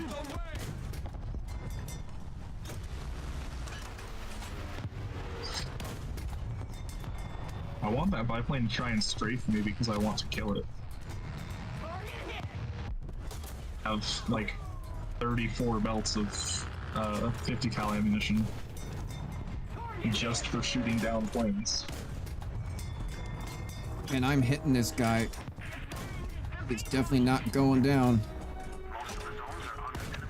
Try hitting him in different spots, because sometimes it could just be like the transmission is eating the round entirely because there's just too much steel in the way. Oh, my driver just got stunned. Yeah, I'm trying to take... Ooh, someone just bombed real good over there. Oh, and I got taken out. Oh, damn it. I feel like I just hit that guy like 7-8 times in a row, and they all kept on bouncing off of his turret armor, and then, yeah, he hit my turret and just takes it out in like a single shot. Damn you.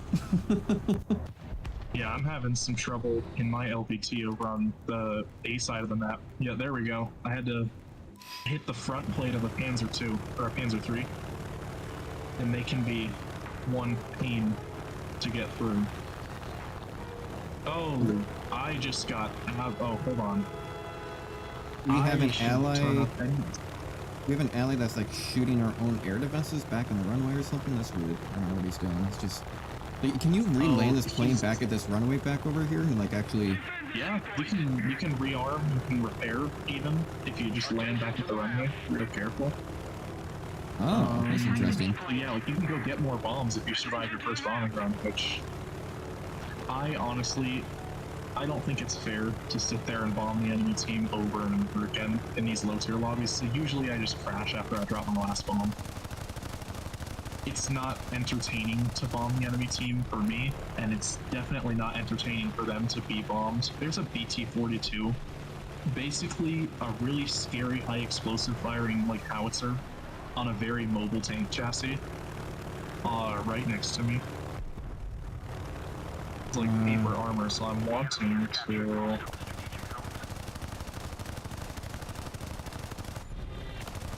You could probably machine gun this guy right here. I heard him a bit. Good stuff. Going to finish the kill Ah, shit. with my 50 cals. Oh. So there's a thing called G's. My whole screen went black. Pulling too many G's and it Yep. what, go unconscious? Is that what it does, or? Yep, your pilot, passes out momentarily. Ah, that was the wrong time for that to happen. Yep. Oh, that is a martyr. That is a martyr. Scary, scary anti-tank gun.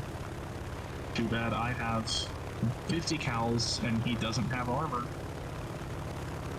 Oh no, who's gonna stop me from 50 caling the enemy team until they're completely dead? That guy apparently, because he's got armor. 50 cals are great against anything that doesn't have like a good front plate on it, because that Stuka just committed suicide. He tried to strafe me and then crashed into the ground right in front of me for no good reason. It's like, well, so a meme in the community is another common thing to do is using anti-air tanks as anti-ground, because they fire a lot of rounds really fast. There's a guy to your left, over by the house. My left? Yeah, to your left. He's coming across the field. He's next to the windmill. He's going fast. By the windmill. Gotcha. Two of our planes Is are... he looking in my direction or no? So I might just peek over the hill he's and getting shoot in at him. behind you. Directly to your left. Gotcha.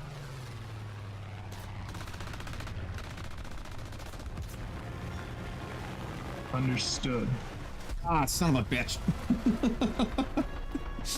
Yeah, I definitely got to get used to the realistic 50 cal, flying. Obliterate that man. Obliterate that man. I cast die. Oh, I died. you spell effective. His armor Instructions was unclear. a little too thick, so I could only get through like one little plate on his tank, and I killed his machine gun, but that's about all I could do. I'm surprised we didn't take him out with two of our planes unloading on him, you unloading on him. He still kept on rolling. Well, yeah, so that's the thing about armor. If you have enough armor, you can just keep stopping shells, which is why a lot of things have weak spots. So flat plates are almost always going to be a weak spot.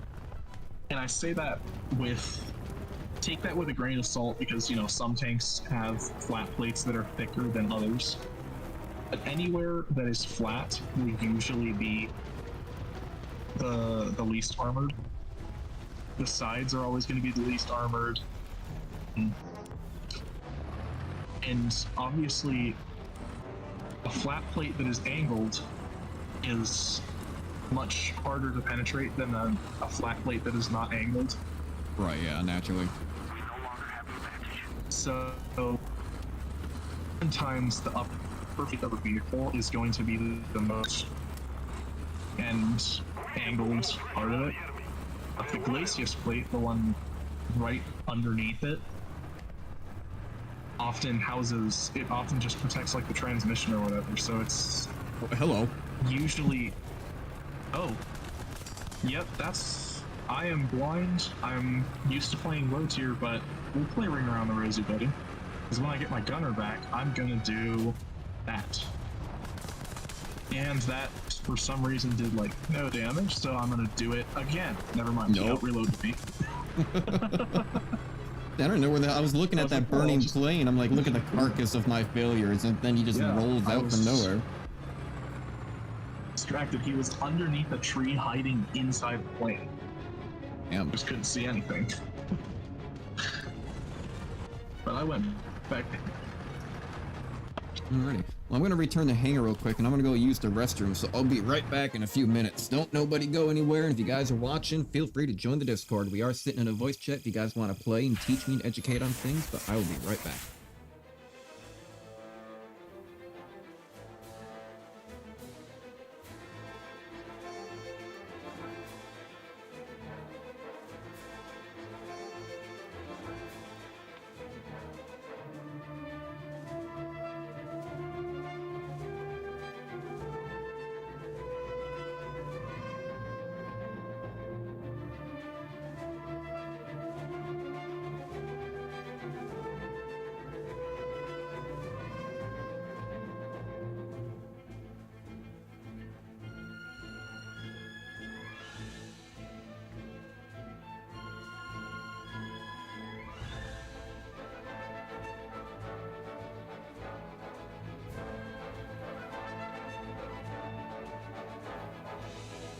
Alrighty, and even wash my hands. I heard somebody follow for a second there. I can't even see who it was. Hang on, I gotta go check Twitch. Somebody just followed. Oh, it was you? That's what it was for me. Right. Yeah, soy boy doesn't lose. All right. Sure. He's got 50,000 for first steps towards progress. I think I just completed the quote-unquote beginners missions. Like the first mission. Yeah. Alrighty. Let's see here. So if I take a look at oh, I've researched tracks. Okay, cool. Adjustment fire, gun calibration, misalignments, elevation mechanisms. Ah, okay, I see all this. Artillery support. How good is artillery support? A possibility of making a call for fire on indicated square. So what that does is it allows you to press the 5 key, and depending on how far out it is, the spread is more. But it lets you call in some artillery shells on a zone. It takes like 20 seconds to get there. Realistically, you won't be killing a lot of people with it. It's a really good tool, though, to force lighter vehicles who don't have as much armor out of areas. So, like, if you know there's a guy camping corner on point, and you call artillery directly on top of him, you'll see the artillery coming, and he might be forced to push out of that spot so he doesn't die to it. That being said, you can get some pretty stupid kills just taking people's tracks out and then taking their barrel out and then dropping the artillery flare directly on top of them. But it's okay. It's a tool for sure. Yeah, okay, so I thought so. My BF2C1 plane here does have, it looks like it has the MK41 bomb, allows the installation of 100-pound bombs. How would I actually install that, or was that already on the plane? I just need to switch to it? So you would go into secondary weapons, and then whatever weapons you want to, and then you just click select. Let's see here. So without load, it doesn't seem to show anything to hit ground targets. Oh, okay. Multi-purpose weapon. Without load. So yeah, you would just click on the bombs and then click select. Not seeing anything. Kind of gives me this weird multi-purpose weapon and to hit ground. Oh, okay. You just select these down below. Okay. I thought I would have the bomb symbol on it. Yeah, those are bombs. They're just creative renditions of bombs. Is there really any big difference between max armor penetration, high explosive? Those seem exactly the same. Well, it depends. Are you talking about bombs? Oh. By bombs, you just go off the number that is on the bomb. So if it says it's a 100-pounder, it's a tiny bomb. If it says it's a 500-pounder, it's a medium bomb. If it's a 1,000-pounder or 2,000 or above, it's a big bomb. If it's above that, it's a really big bomb. Right, but like taking a look at, like, I had like 4 different options here. Now I have like 100 bomb, I have a 100-pound bomb, and you know the mass is 110. But I have like 4 different options here, but they all look like they're exactly the same. So let me see. On the F3, you said? On the BF2C1. Oh, okay. Yeah. It has 4. Yeah, so it has a loadout that's already pre-made.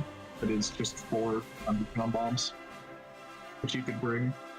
They're obviously very tiny bombs. It's really, really stinking hard to get kills with this. So what you would have to do to kill a person with that bomb is you have to almost drop it directly on top of them, or you have to drop it really close to an open-topped vehicle.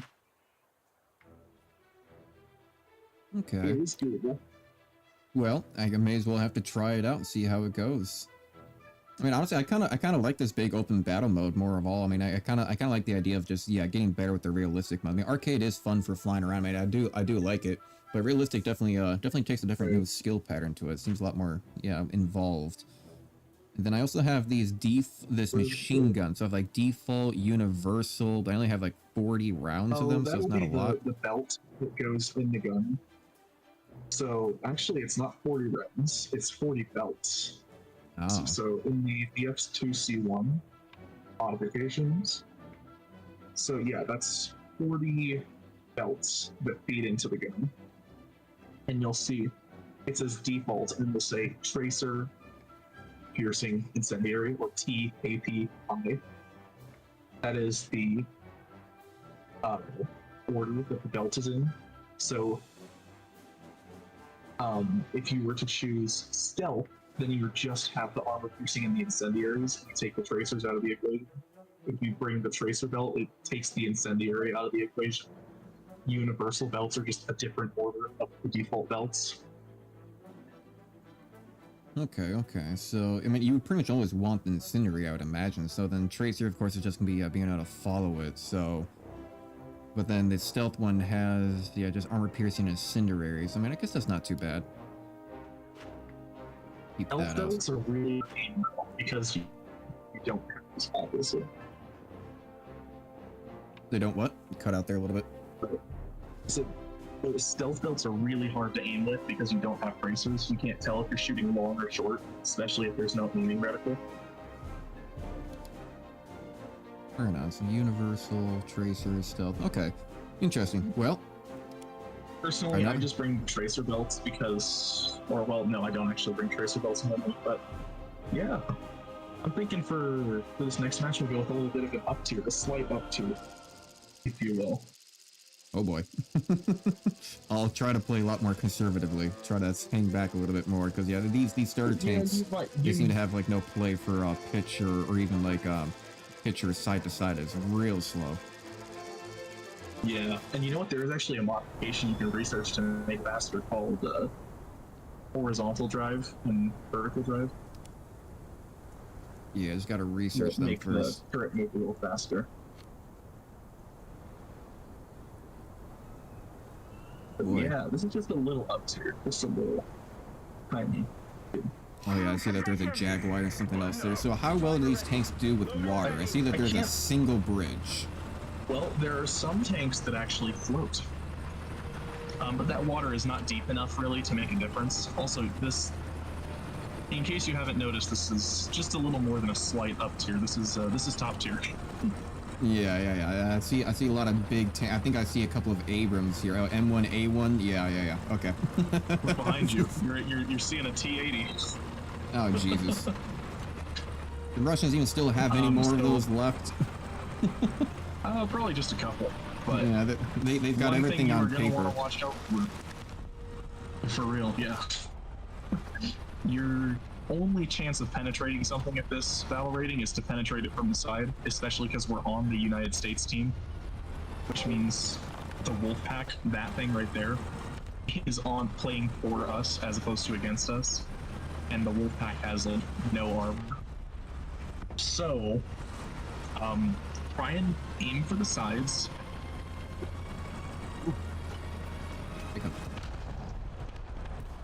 Everybody else has thermals and can probably kill you with their machine guns alone, so be very, very careful. I will try, but I'm probably like one shot dead type of situation. I mean, in most battle ratings, even any tank will be one shot dead, but in top tier especially. Yep. It's somewhere over there on top of those rocks. Yeah, the leopard right there.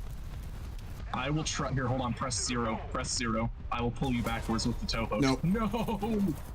No, I was gonna tow you. Oh, directly through the center and straight through the front and out the back. Yeah, that actually almost hit me behind you. God damn. My armor, no. I mean, most machine guns at this battle rating will go through you. I'm pretty sure, at least. Oh, that's an Abrams ammo rack right there. I too. Oh hey, your name suddenly disappeared.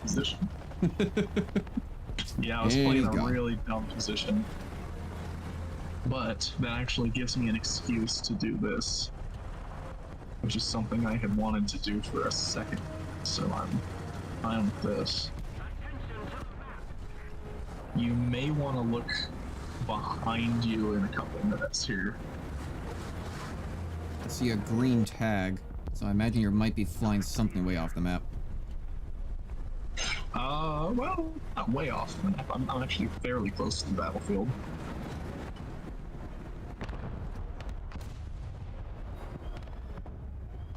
But yeah, I was holding a really stupid angle against a Type 90, or which is just basically a Japanese Leopard 2. And that thing has some insane armor. Is that a drone right there? I didn't even bring anything to counter them. I'm hoping that's a drone and not a plane. Anyways, look up.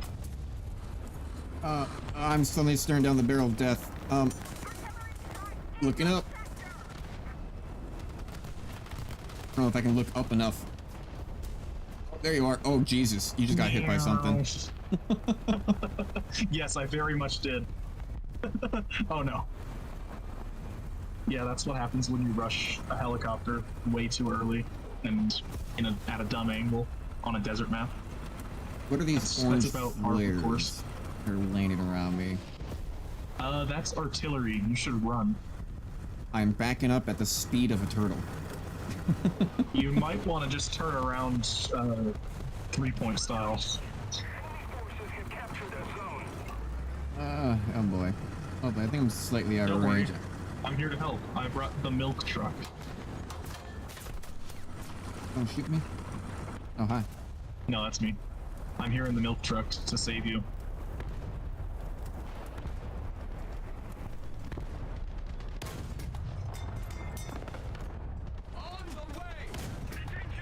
Look. Oh gosh, they're shooting at me now. Yeah, my shots can't even penetrate this guy. I'm shooting from a range. I'm hitting him at... Oh god, there he goes. Not surprised. Oh no, you're being machine gunned from... Oh, never mind. The guy behind us got killed after he machine gunned me to death. Yeah, I was throwing a shot and just bounced off his side like it was nothing. Oh, yeah, that's par for course with modern tanks. I guess I didn't get enough victory points to start flying a plane. That's fair. Fair enough. Also, it's a lot more expensive to spawn a plane with bombs.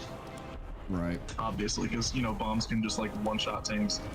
I am sorry for doing that. I just had to do it. It's like an inauguration thing that you have to do to every new War Thunder player. You have to bring them up to, top tier at least once. I don't know what this champion guy just got taken out by. I'm watching him fly 5 kilometers away from the action, 4,000 feet up in the air, and he just got taken out by something. Probably got missiled, to be honest. And he just dropped one of his bombs. Oh, and he ejected out. He actually has an ejection seat. Oh, that's cool. Yes, sir. Maybe there's a jammer. Some guy that's just in a UAV up in the sky. Yep, and he's actually probably got Hellfire missiles that he can use. Oh, so he's actually just a drone that just, launches stuff down from above Hellfire? Yeah, you only get 2 Hellfire missiles in that drone, though, I think. Is he in an MQ-9? Not really sure what's he in, but he does, he only has 1 missile left on his wing. Yeah. How those drones work is it's essentially for players who don't have top-tier aircraft. It gives them an option for air support. Yeah, I think I saw that as one of the options. Yeah. I mean, it's useful to an extent, but they're for literally less than that, for the same price. You can spawn in, if you already have a top-tier plane, you can spawn in a top-tier plane that has twice or even 3 times the amount of ordnance. And crew earned skill points minus 50. Or it's at dash 50. Okay, there we go. That's 50. I don't think it's possible to lose skill points. You're so shit, we gotta take points away from you. You don't deserve to have an expert crew. Oh hey, it got tank control basics, got 100 little golden wings for it. Oh, sweet. Welcome to one of War Thunder's training areas. Wait, why did it just put me into the tank tutorial? What? I didn't even click anything. It's like, you completed the tutorial, but you skipped the tutorial. So now you must do the tutorial. What? I didn't even click anything, it just automatically put me in. Needs to do a match now, actually, instead of just the tutorial. But It probably just now, if it's a bug or something, that just now decided to register that you've completed the tutorial. Yeah, the tutorials in general have been pretty buggy. Like, it was saying, like, for the tutorial for the plane, I even, you know, restarted, when I first tried it a few days ago, it did the same thing, the balloon disappeared, and I came back, and before I started streaming, it disappeared on me again. Like, so I'm like, damn it, I can't even complete the, tutorials. That's Yeah. alright. I spawned in on the seaside, and I have a sniping spot that I'm gonna try out. On the screen. The cursor, which the turret It has me in the tutorial right now. A tutorial? So it did actually load you into a tutorial? Yeah, it literally loaded me. It said you completed the basic tank tutorial. I was just sitting there and I saw the thing ready. I thought I was gonna put it in another match, and it put me into the tutorial. What in the hell? Yeah, so I guess I'll just complete this real quick. You've been gaijined. Kidnapped off to your training. If you've ever, the War Thunder players have made it almost like a weird religion to the creator of the game, Gaijin Studios, also known as the Snail, because there's a snail they use as the mascot. And when they say you got Gaijin, it means like you died in a really stupid way, or like you should be alive and now you're not. The snail chose that you should not live. Right. Oh my gosh, of course that guy peeks out as soon as I start extinguishing my fire. How about instead, oh, I was gonna try and skip that shot off the ground into him, but now I'm just dead. And my teammate can't aim for diddly, so... Oh, I just noticed when the when the reticule is green, it'll penetrate. When it's yellow, it's a chance. When it's red, it's impossible to penetrate. Oh. Right, and that's only in arcade. But in arcade, it's kind of like air. It makes it so that like enemies pop up and they get spotted without anyone having to click the spot key. Oh, that seems a little lame. Like, yeah, it's kind of, yeah, it's not really kind of lame. And it is nice to have that penetration analysis, but like at the same time, it kind of takes all of the skill out of the game. Yeah, I mean, I like even more like Counter-Strike.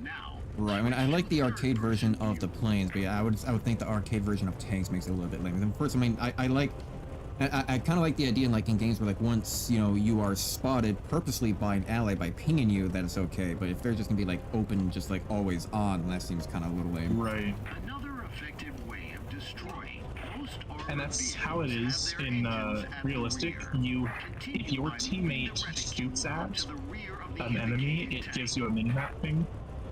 And if your teammate genuinely presses the scout key if they're in a light tank or a tank destroyer that has the scouting function, then they can scout that enemy for your team to see on the map and with markers on the real map. Okay, let's see here. Battle. I gotta find that volume that stuff guy's again. hiding behind a corpse. Ground vehicles. Little rat. Measurement units. Oh yeah, measurement units. So let's see here. Climb, speed, temperature, whatever. Distance, altitude. Here, I'm just gonna YOLO this match so that I can come back to lobby. I don't know why the snail decided that now is the time to use a tutorial after you were already figuring the game out. Right. But praise the snail. The snail knows best. Should have been listening to the instructions. See, Oh, wants me to go capture A now.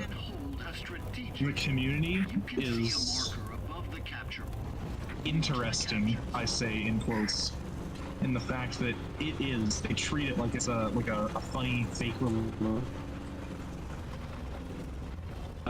just like the developers praising the snail, quote unquote.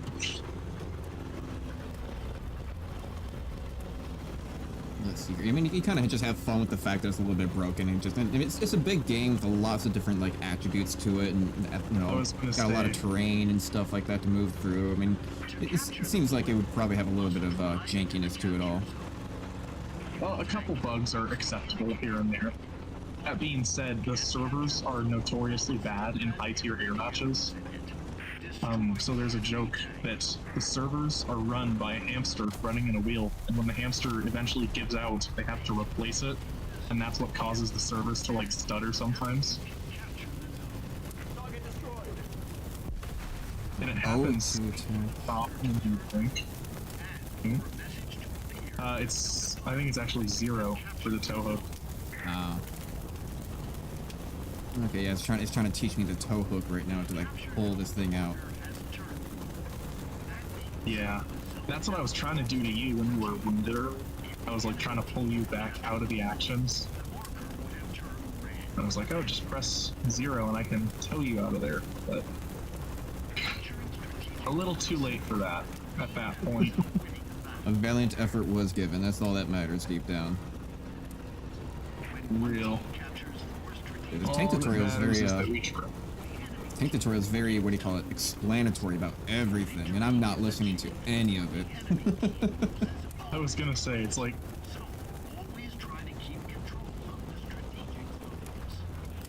that is a Russian milk truck right there. Now that I killed his driver, I'm calling artillery. Oh, never mind. I was gonna call artillery on top of him because he couldn't drive away, and just let the explosion from the shells kill the guys. So he had no armor protection, but unfortunately that's not an option when I'm dead. I am now a tanker. I am now an accomplished tanker. I am certified. Again. It's too late. I am now forklift certified. I am forklift certified. Oh man. Piercing capable. I was gonna say, now me personally, I've driven some heavy equipment. I may not be certified, but it's not that terribly difficult.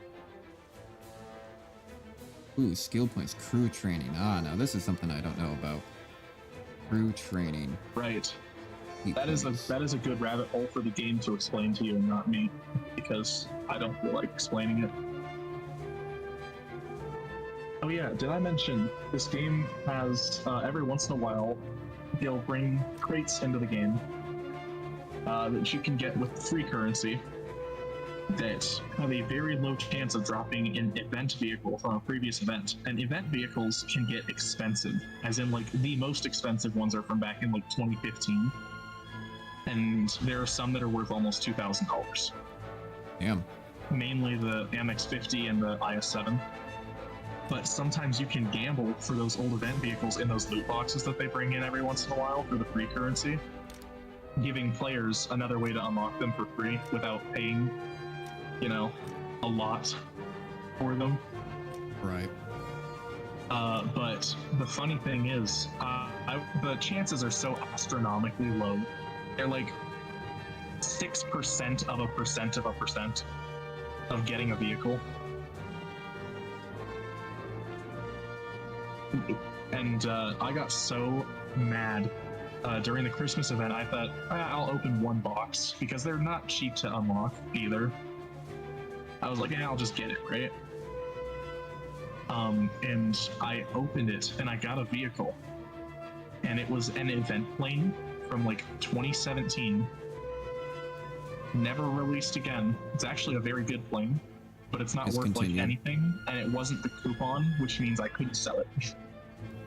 Oh, you couldn't sell it at all. Auto redeemed my account. It auto redeemed my account. It was worth like 30 or 40 bucks, I think, for exactly how much, but it made me sad. I was like, whatever. I wasn't going to sell it anyways because it's an American plane that I don't have yet. Right. I mean, that's why I kind of like how World of Warships ended up doing their method. Is that like, yeah, you can open up packs and you have like a small, astronomically small percentage chance to like unlock these premium ships. And the premium ships usually are like a lot better than your standard ones, where they have like some weird nuance. Right. This one has a lot of secondary fire. This one has like a lot of main artillery. This one has a long range, something like that. But what I liked is that because they're not part of the research tree, they don't give you the regular XP, but they give you just purely free XP, and that way you can use that free XP on basically anything else that you want. So, you know, you can kind of just carry it over. So you don't feel like you're wasting your time playing it. How War Thunder premium vehicles are very similar to that, in that they give you just a lot more XP towards researching things.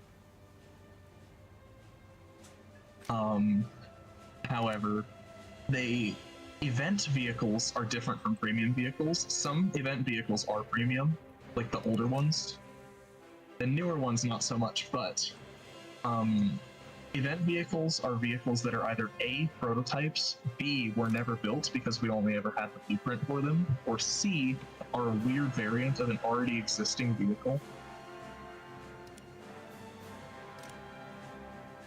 So, like, for an example, they added an Iranian F-14 Tomcat last summer that you get from an event. Right. That was just an F-14 Tomcat, but with the IRAF, the Iranian Air Force livery paint on it and some stuff like that. It's not necessarily, well, it was kind of broken for a bit, but it's not necessarily better than other F-14s. It's just different. And recently they've been getting lazy with the event vehicles. So, like, the current event vehicle is the F5AG for Sweden. And it's just a copy paste of the F5A in the American tech tree. But yeah, if you have the stuff, if you have a rank 3 or above, you can grind the events and get top tier premiums or high tier premiums or even event vehicles. Like, if you really want high tier, that's a solid way to do it. To just play the events. As long as you have a vehicle of rank 3 or above, you can start grinding events. Yeah. So, I mean, I might be revisiting this game more in the future because, well, I mean, a lot of stuff here on the channel, I'm gonna have to change some things around here, so I'm probably gonna be going a little bit more towards stream-centric. I'll probably be making a video about all the explanation changes, but I'll probably be going a lot more to streaming.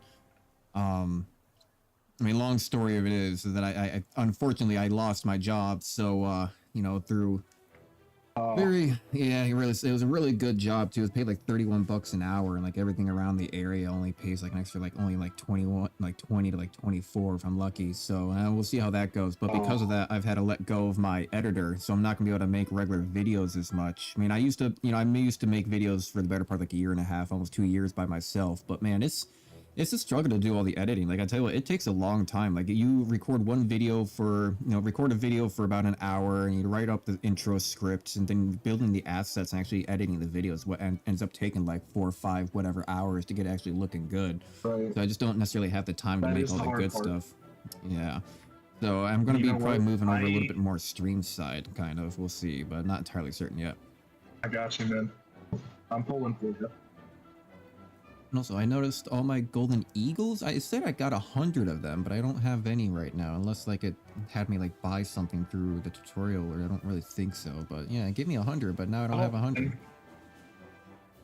Maybe it just didn't register them. I don't know. 100 is such an astronomically small amount, though. Like, you won't be able to purchase anything with them.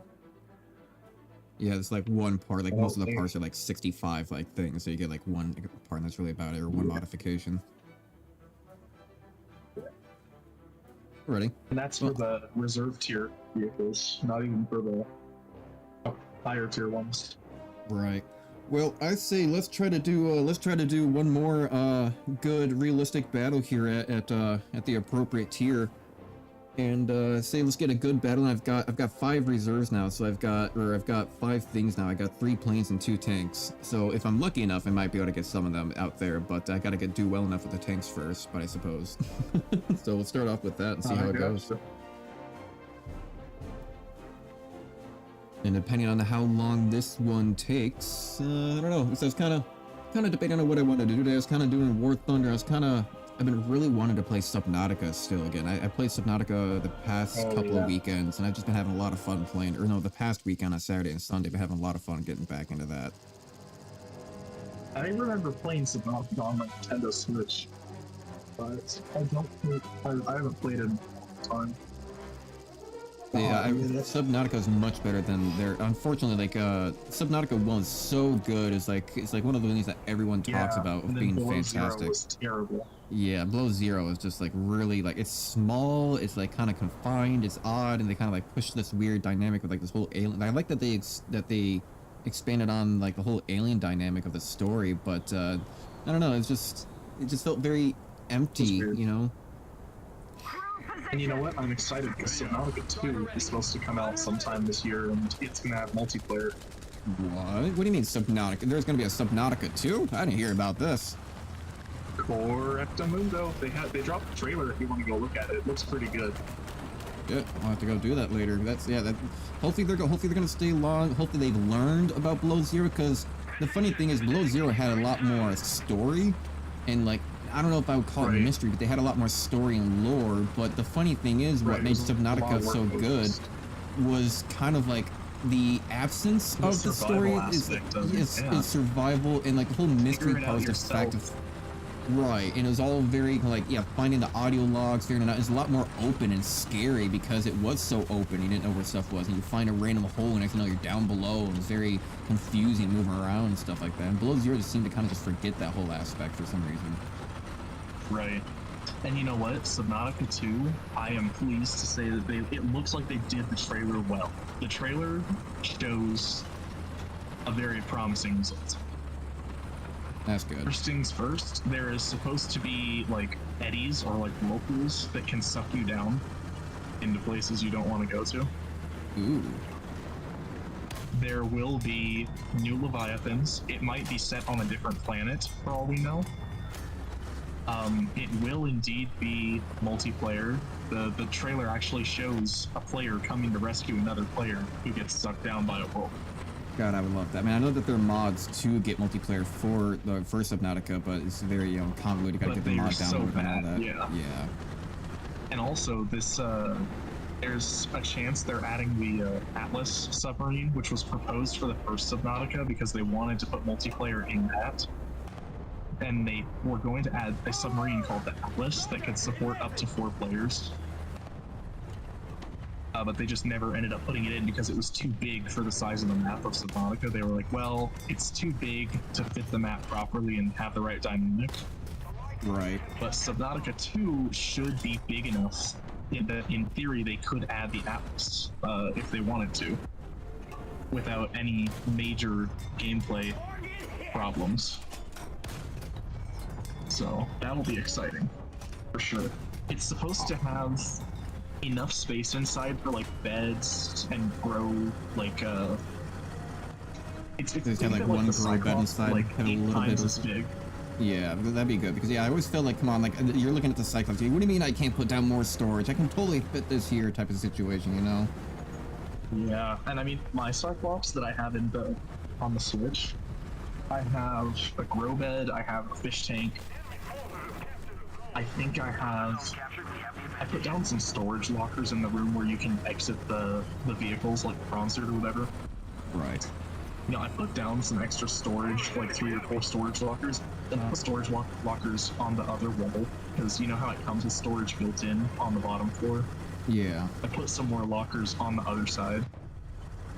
But and I put a bed in there too, but it's just so crowded with just that little amount of stuff in there.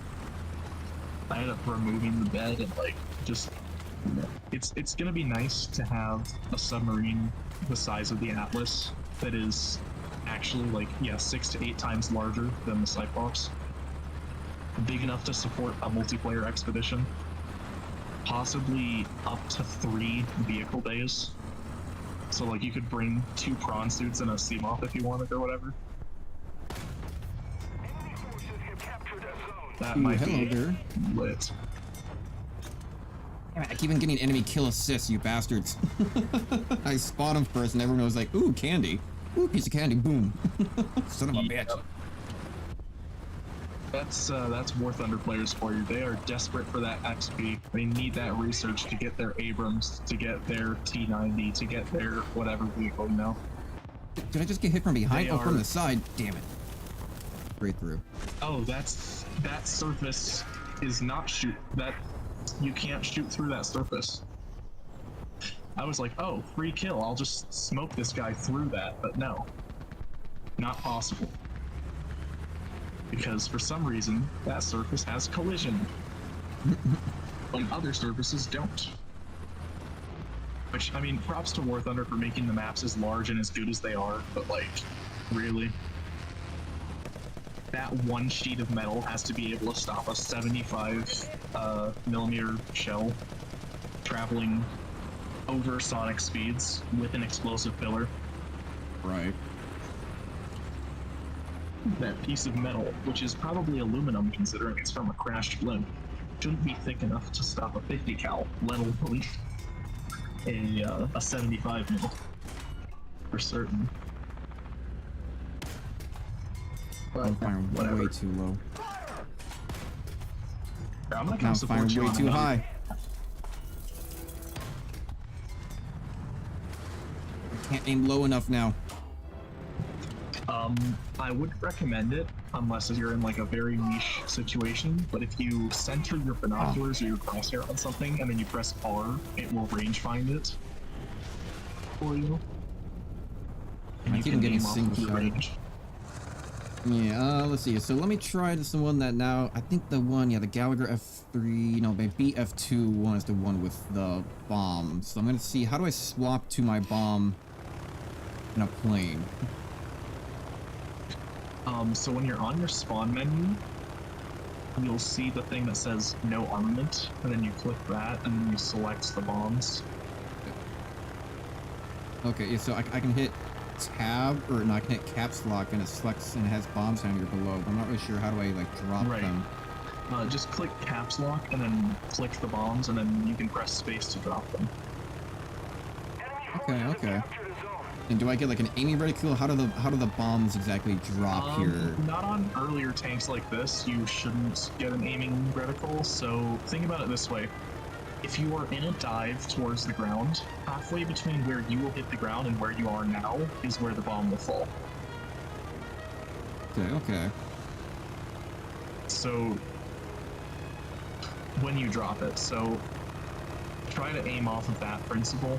So that's a good way to learn how to aim your bombs. Or you can just get really stinking close, fly directly over them, and then just drop the bomb. And that also has a pretty high success rate. I will try my best. That's the best I can say. I will try my best. Not seeing anyone over at Alpha right now. Try to run. Yeah, I just cleared out most of the enemies that were pushing us past Alpha. For some reason, they decided to capture and then push forward. Oh shit.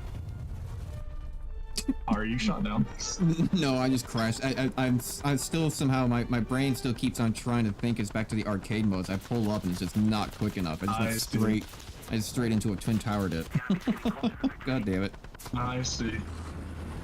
Hey man, it's only February. You can't, you know. Osama was just cooking the idea up at that point.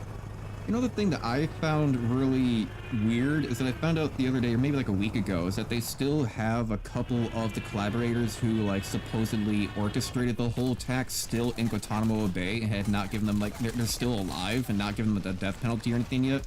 Like, what do you mean? Like, these, Yep. 9/11, these guys never forget the ones that are supposedly, you know, America's worst tragedy, and you still have both of the guys alive in your facility? Like, what's going on here, you know?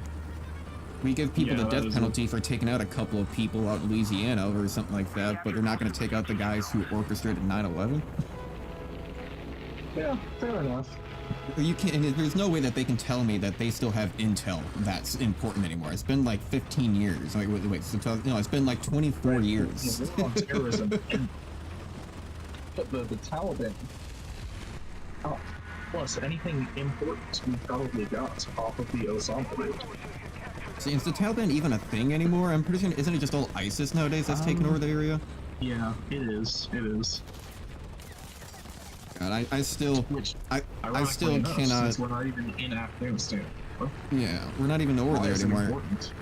No, I still find it. I still shake my head so much in how they pulled out of it. What was it, Afghanistan or Iraq or whatever? Or like Biden pulled out the rest of the troops, and it's literally just like, it's like, all right, guys, suddenly day one, everyone needs to leave. Leave them about $500 million or like $1 billion worth of equipment of our tanks, Abrams, anti-air weapons, and tactical gear Get 'em directly everything. on base.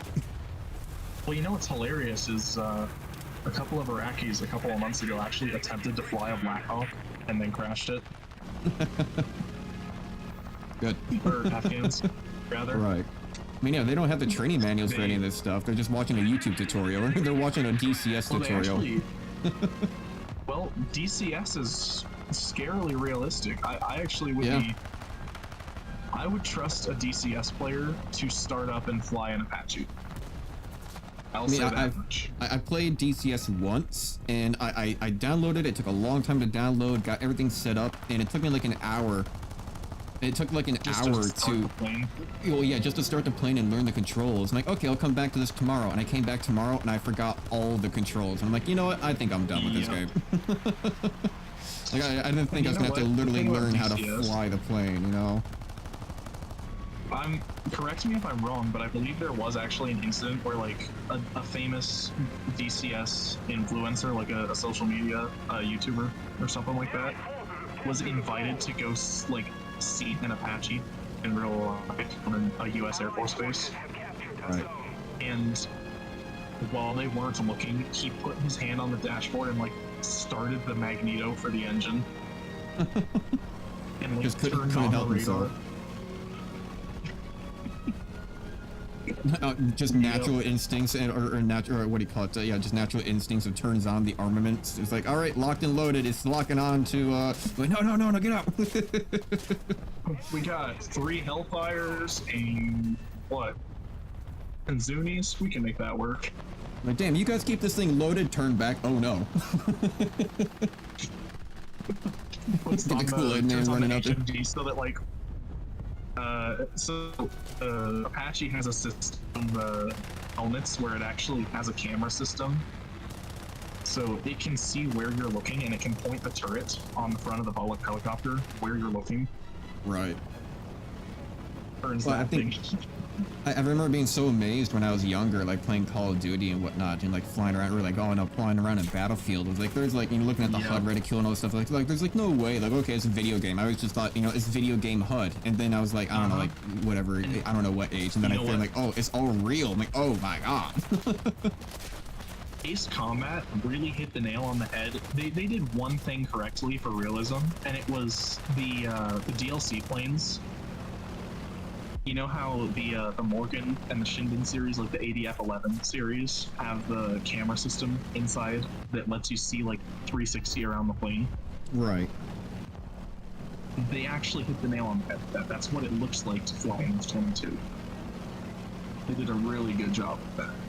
Yeah, I mean, I've always liked it. It's funny because, like, over in Battlefield, I always liked flying with the cockpit mode. I feel like I always did best with that, but, like, going over to Ace Combat, it was, like, a lot harder. It was just, like, just swinging all over the place with the reticule, and then you go to, like, the third-person mode, and it's sort of completely stable. I'm like, okay, whatever. I feel like there's too much of a... Yep. There's too much of a difference between the two modes. Like, why am I not just going to stay in third person at this point? Like, yeah, there's realism, but whatever. But Project Wingman, I don't think I've done the cockpit flying too much, but I've barely touched the game. I've gone through like the very first like 4 or 5 missions, and I think there's like 19 or 20 of them. There's like a whole nother like front lines campaign to it as well that I haven't really touched yet. But yeah, I've got to get into that a little bit. But now at this point, again, if I'm going to go stream centric, I'm kind of just saving it to a point of like, maybe I'll just stream all these now, you know, whatever. Right. You know what? Project Wingman, I feel like they did a better job integrating VR support than Ace Combat did, which is something that's absolutely huge for people who use VR, because like what I wouldn't give to be able to play Ace Combat in VR. Right.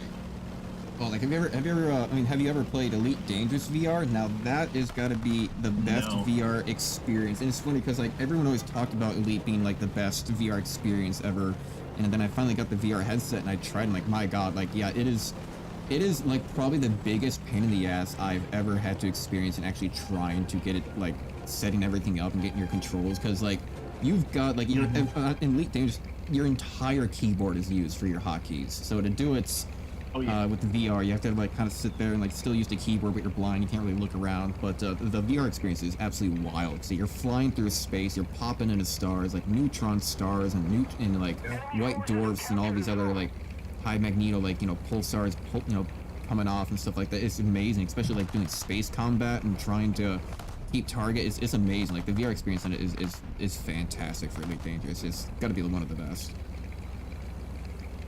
Honestly, yeah, I remember like when I like first wanting a VR headset when I first learned about the technology even being a thing. There was what was that one like really goofy? I think it was on like the MetaQuest 1 or 2, that fishing game. God, I think I Crazy think I fishing or remember you something. talk. Yeah, I remember that, but I don't know what the name is. I don't know. I remember that being like, whoa, this looks so cool. Oh gosh. Somebody just shot down a teammate on the enemy team. He shot down a plane that was also on his team in a ground battle. How do you shoot down a friendly plane in a ground? That's got to be, well, I mean, I gotta say that's almost got to be on purpose, but he could have also just been mistaken because earlier I accidentally dropped a bomb on top of one of our tanks. So I mean, right before it crashed into the tower, yeah. I'm pretty sure it hit my target because the bomb only had about 2 feet to travel. Yeah, right. But what happened, I would guess this much, is it was a Stuka, a Ju-87. So I'm guessing he Stuka dived on somebody, and the other guy like dropped the bomb and killed the guy he was Stuka diving on and ruined his perfect Stuka moment. And he just got mad and shot him down. There you go. That's what I assumed that. Let's say, how is the team killing in this game? Like, is there a lot of team killing if people get mad? Like, do you get kicked after like 2 kills or something like that? Like, one's excusable, but 2 you're out. That's the thing. With team killing, obviously, I think it's 3 is the threshold for when you get a kick. And if you do it consistently, you can get bans or like suspensions. But that's good. I like when games do that. You won't find yourself dying to your teammates' bombs too terribly often. It would have to be like a big mistake when you got like, I mean, I've noticed a few times when like you've got like 4 planes all chasing a single guy and a couple of stray bullets might get you. Yeah. And so like I actually had a moment a couple of months ago where I was playing mid-tier US and I fired at a tank destroyer and it ricocheted off the front plate of the tank destroyer and this ginormous 120 mil solid shot went straight through an allied jet's tail fin and shot him down. There you go. I was like, okay, that's not even but one thing you will find team killing you very often is if you're playing on the allied side around like battle rating 5 in ground battles. There's a plane that the British have called a Lancaster, and it is capable of carrying a 12,000 pound Earthshaker bomb, and it has a kill radius of bar, which means sometimes you will catch friendlies in the blast of that. Like you will find yourself dying to not only 12,000 pounders, and then USSR has one around the same battle rating, just a little lower. That's a 10,000 pounder or 5,000 kilogram. If you, I mean, those are just acceptable losses like at that point. Yeah, no. One time I watched a Lancaster kill 8 teammates with a friendly bomb. Jesus. Because he was trying to bomb a point and he missed. He was trying to bomb a point that we were assaulted, and we killed everybody on the point and were capturing. Had completely forgotten Lancaster was in the air, but he had already dropped the bomb. So it fell directly on the rest of the team and like completely wiped our team with one singular bomb. Instant kicked, like the match auto kicked it. I was gonna say, that's funny. Like, what does it make the plane disappear? Just like, oh god, here comes the bomb, and plane's gone. Like, where did it go? Kicked. Just instant gone out of here. That's great. Well, no, well, I mean, it actually like just kind of ragdolled the plane. Like it acted like it had no pilot, just kind of crashed. It was unfortunate, but yeah. Right. And I mean, the thing with the Lancaster, you'll find yourself if you don't spawn it at just the right moment when all the enemies are grouped up on a point. Realistically, you're only gonna get 2 or 3 kills with one bomb because you're dropping it from so far. It has to fall for so long. it's really hard to be accurate with it. Right. But Yeah. since there is a bomb sight in the Lancaster that like lets you somewhat aim it, you just have to be careful where you drop it. On city maps, you just drop it wherever and hope for the best. On jungle and like open maps, you just drop it on a point when the enemy starts to capture the point, and just forget about it. So does arcade mode have it where it's almost like Project Wingman or Ace Combat, where you have like a giant circle where it's gonna land? Kind of. So it has like a cross where it's gonna land, crosshair. And later, like jets do start to get that. It's called CCIP, or ballistic computer. In realistic, they start to get it. In arcade, we do get that, but ironically enough, in arcade, you can't use your research planes. So how it works is you get 1 or 2 kills. I think it's 3 kills. You can spawn in a bomber, and it just randomly selects you a bomber from the side you're on. So you could get something like kind of terrible, or you could get something really good. And if you choose to spawn a strike aircraft, it might give you rockets, which are not easy to aim for newer players. Or it might give you bombs. Like, it just depends. Arcade, Right. The reason I don't like to play arcade is because the cast is literally random. You get your kills, you press the cast button, you press the spawn plane button, and it just randomly selects people. Like, I'm feeling generous. You get a PE3. Alrighty. Well, I think for the long run, I mean, hey, big thank you for stopping on by and teaching me a whole bunch about this game in general. I've definitely learned a lot, and I probably foresee myself playing this a lot more in the future, depending on, how I have time and whatnot. But, yeah, I think I'm gonna be playing a lot more games here, trying to do a lot more streaming, try to kind of have a little bit more fun with some of this, just play a little bit more casually.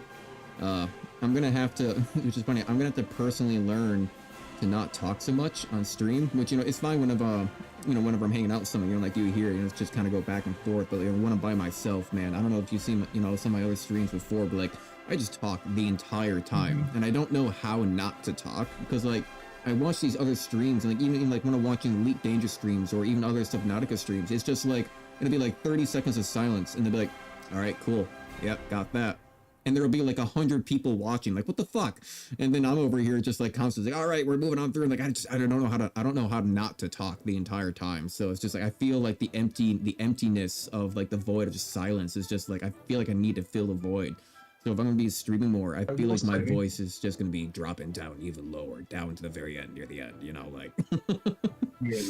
So. You know what? I find it, interestingly enough, I find it a lot more interesting when people talk during streams and start filling that void. But when you're a smaller streamer, sometimes people just kind of want to watch gameplay, and then once you start to gain like a lot more people on a stream, then they want to hear you talk. It's weird. Yeah, I don't know. It's a weird dynamic. I've heard both. I've heard people say like, oh, I love having the talk. I've heard people say, oh, I like to just watch the gameplay. But I'm like, honestly, I don't. That's the thing. I think that's the aspect where like my own mindset is just like a little bit confused on it all, because like when I watch somebody play a game, I want to hear their thoughts and their insights and like what they're doing about the game. If I wanted to just watch the gameplay, right? If I wanted to just see the gameplay, one, I would either buy it and play it myself, or two, I just go watch a like, oh, here's a 4-hour no commentary video of gameplay. I'm like, okay, well, this seems odd, but I guess it's more for like the ambience, because like, I know a lot of people on Twitch kind of watch just for the noise or just the fact of just having something on in the background. But it's funny because the different communities between YouTube and Twitch, like YouTube seems as though streaming on YouTube, people like the idea of like shorter streams. They want to have an objective. They want to have a straight, like, okay, this is what we're doing. Let's get in, let's do it, and get out. But on Twitch, people are a lot more like, okay, let's hang out. Right. Yeah, and like on Twitch side, they want to hang out and just listen and stuff and just lurk. There will be streamers on Twitch, like Doug or whatever, who like they have like audience interaction, but it is so, I would imagine it is terribly hard to become a prevalent streamer in that category with streamers like Doug already attracting so many of its people. Right, and it's like their entire like business model is like, yeah, like, or even I don't know if it's like or the one that has like the AI like turtle on top of its head too. Like, yeah, they're always talking in chat, they're always going back and forth. They have an Right. entire system, an entire like infrastructure around it. But the problem is that I think a lot of people don't look as like, oh, they always look at like the big streamers, but you also have to think like, how long did they stream? How long did they make content before they got to that point? Or how long did they just make regular content before they suddenly like, oh, it got big, and then now let's do something about it. But the other thing is too is like people always think like, oh, this streamer, this streamer, this streamer. Like, okay, you're talking about the top streamers.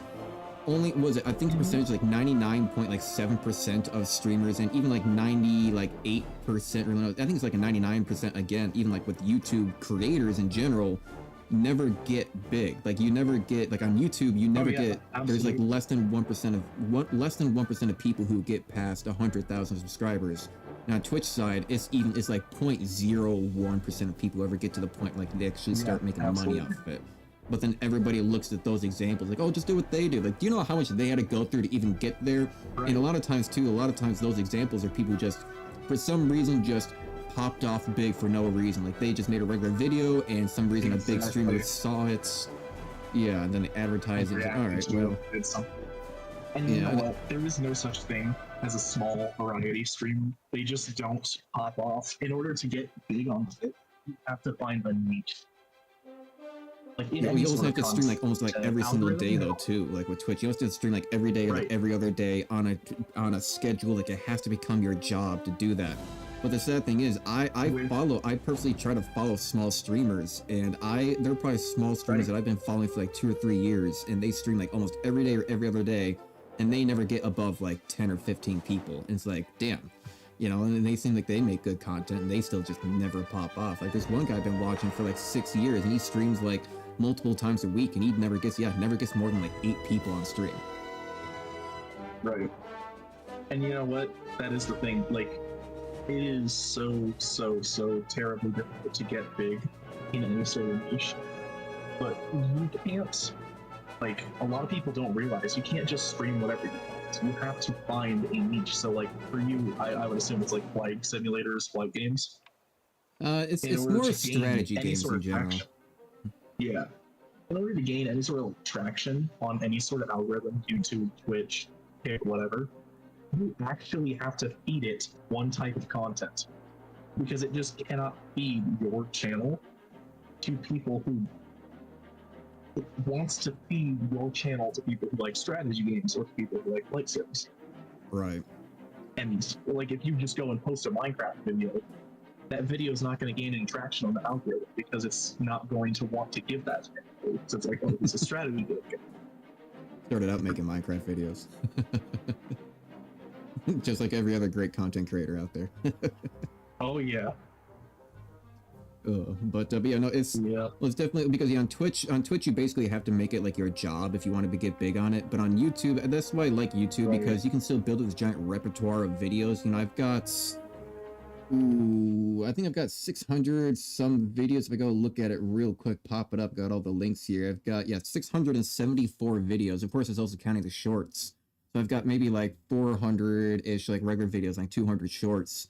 But at least that can come back around. Like when I look at my analytics, even my oldest videos, my oldest shittiest videos where like the voice was all off and everything, blah blah blah, those still get maybe like, you know, 10 views a month. Like it's still kind of getting out there. It still kind of pops off. So you almost just kind of have to sit there and wait and just hope that the algorithm gets you. Like, you watch all these tutorials and, you know, your correct tags and your hashtags and how do your thumbnails. And like, I've really gotten the science down now with the thumbnails and the intros and building up that interest right away. And like, you know, hey, welcome friends, lovers, and everyone in between, all this stuff. And getting into a quick description, some quick, you know, previews and whatnot. So, you know, it does well.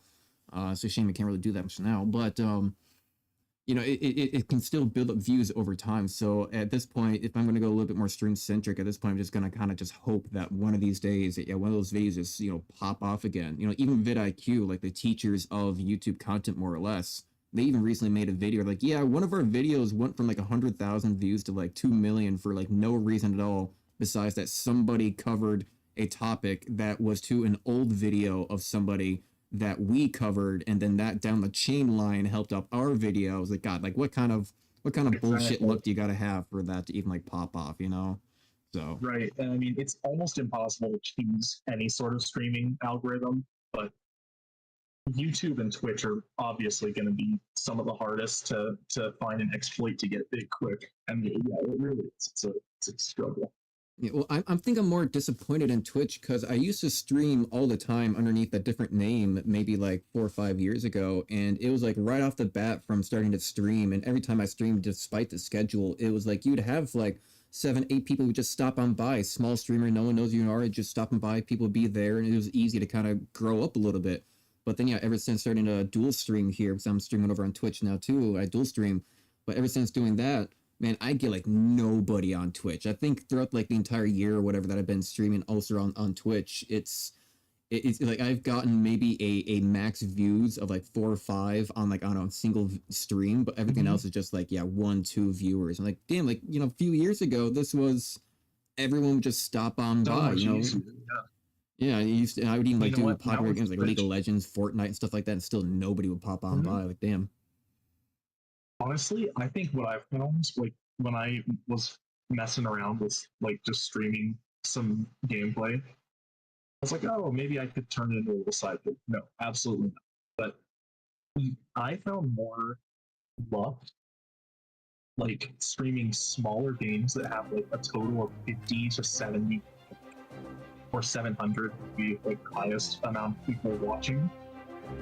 Because at that point, people will be more inclined to watch a high quality stream of that game. They'll see that your stream looks nice from the thumbnail and they're like, oh, this must be the best stream of this game. They're like, I will watch that. It's a very fine line between trying to find a game that's small enough but not too small. Because yeah, there have been some where it's like only like 100 followers, but it'd be like one person viewing, like, oh, okay, and stuff like that. But I don't know, it's just, yeah, it's a little bit difficult overall. But all right, I think I'm gonna be hopping off here. Although to you guys out there who's watching the stream, I think I'll be back later tonight in maybe like an hour or so, maybe a little bit less. I'm gonna start doing some Subnautica because I'm on a Subnautica kick and I want to play it. And yeah, I mean, honestly, maybe even sometime I need to, at some point, I need to go back to maybe Bloons TD6, which is really funny because that's been like the biggest community that actually it followed up the streams was Bloons TD6 and Window Kill. But yeah, I'm going to be moving on over to Subnautica here in a bit, but I'm going to end the stream. And again, thank you, Slipslug, or, thank you, crap, what was your gamer tag again? I forget. Schizophrenia. Yes, schizophrenia. Yeah, schizophrenia, and everybody else. And thank you for stopping by, and thank you for teaching me the game. And I hope that people come check out the stream later on. Stream views do still come in afterwards, and leave some comments down below on what I could be doing better and other aspects that I might be missing. But yeah, thank you to everybody who's watching, and again, thank you, Slurp, for teaching me. And I'll see you guys around. Yeah, I would absolutely love to stream this again sometime as well. I would love this.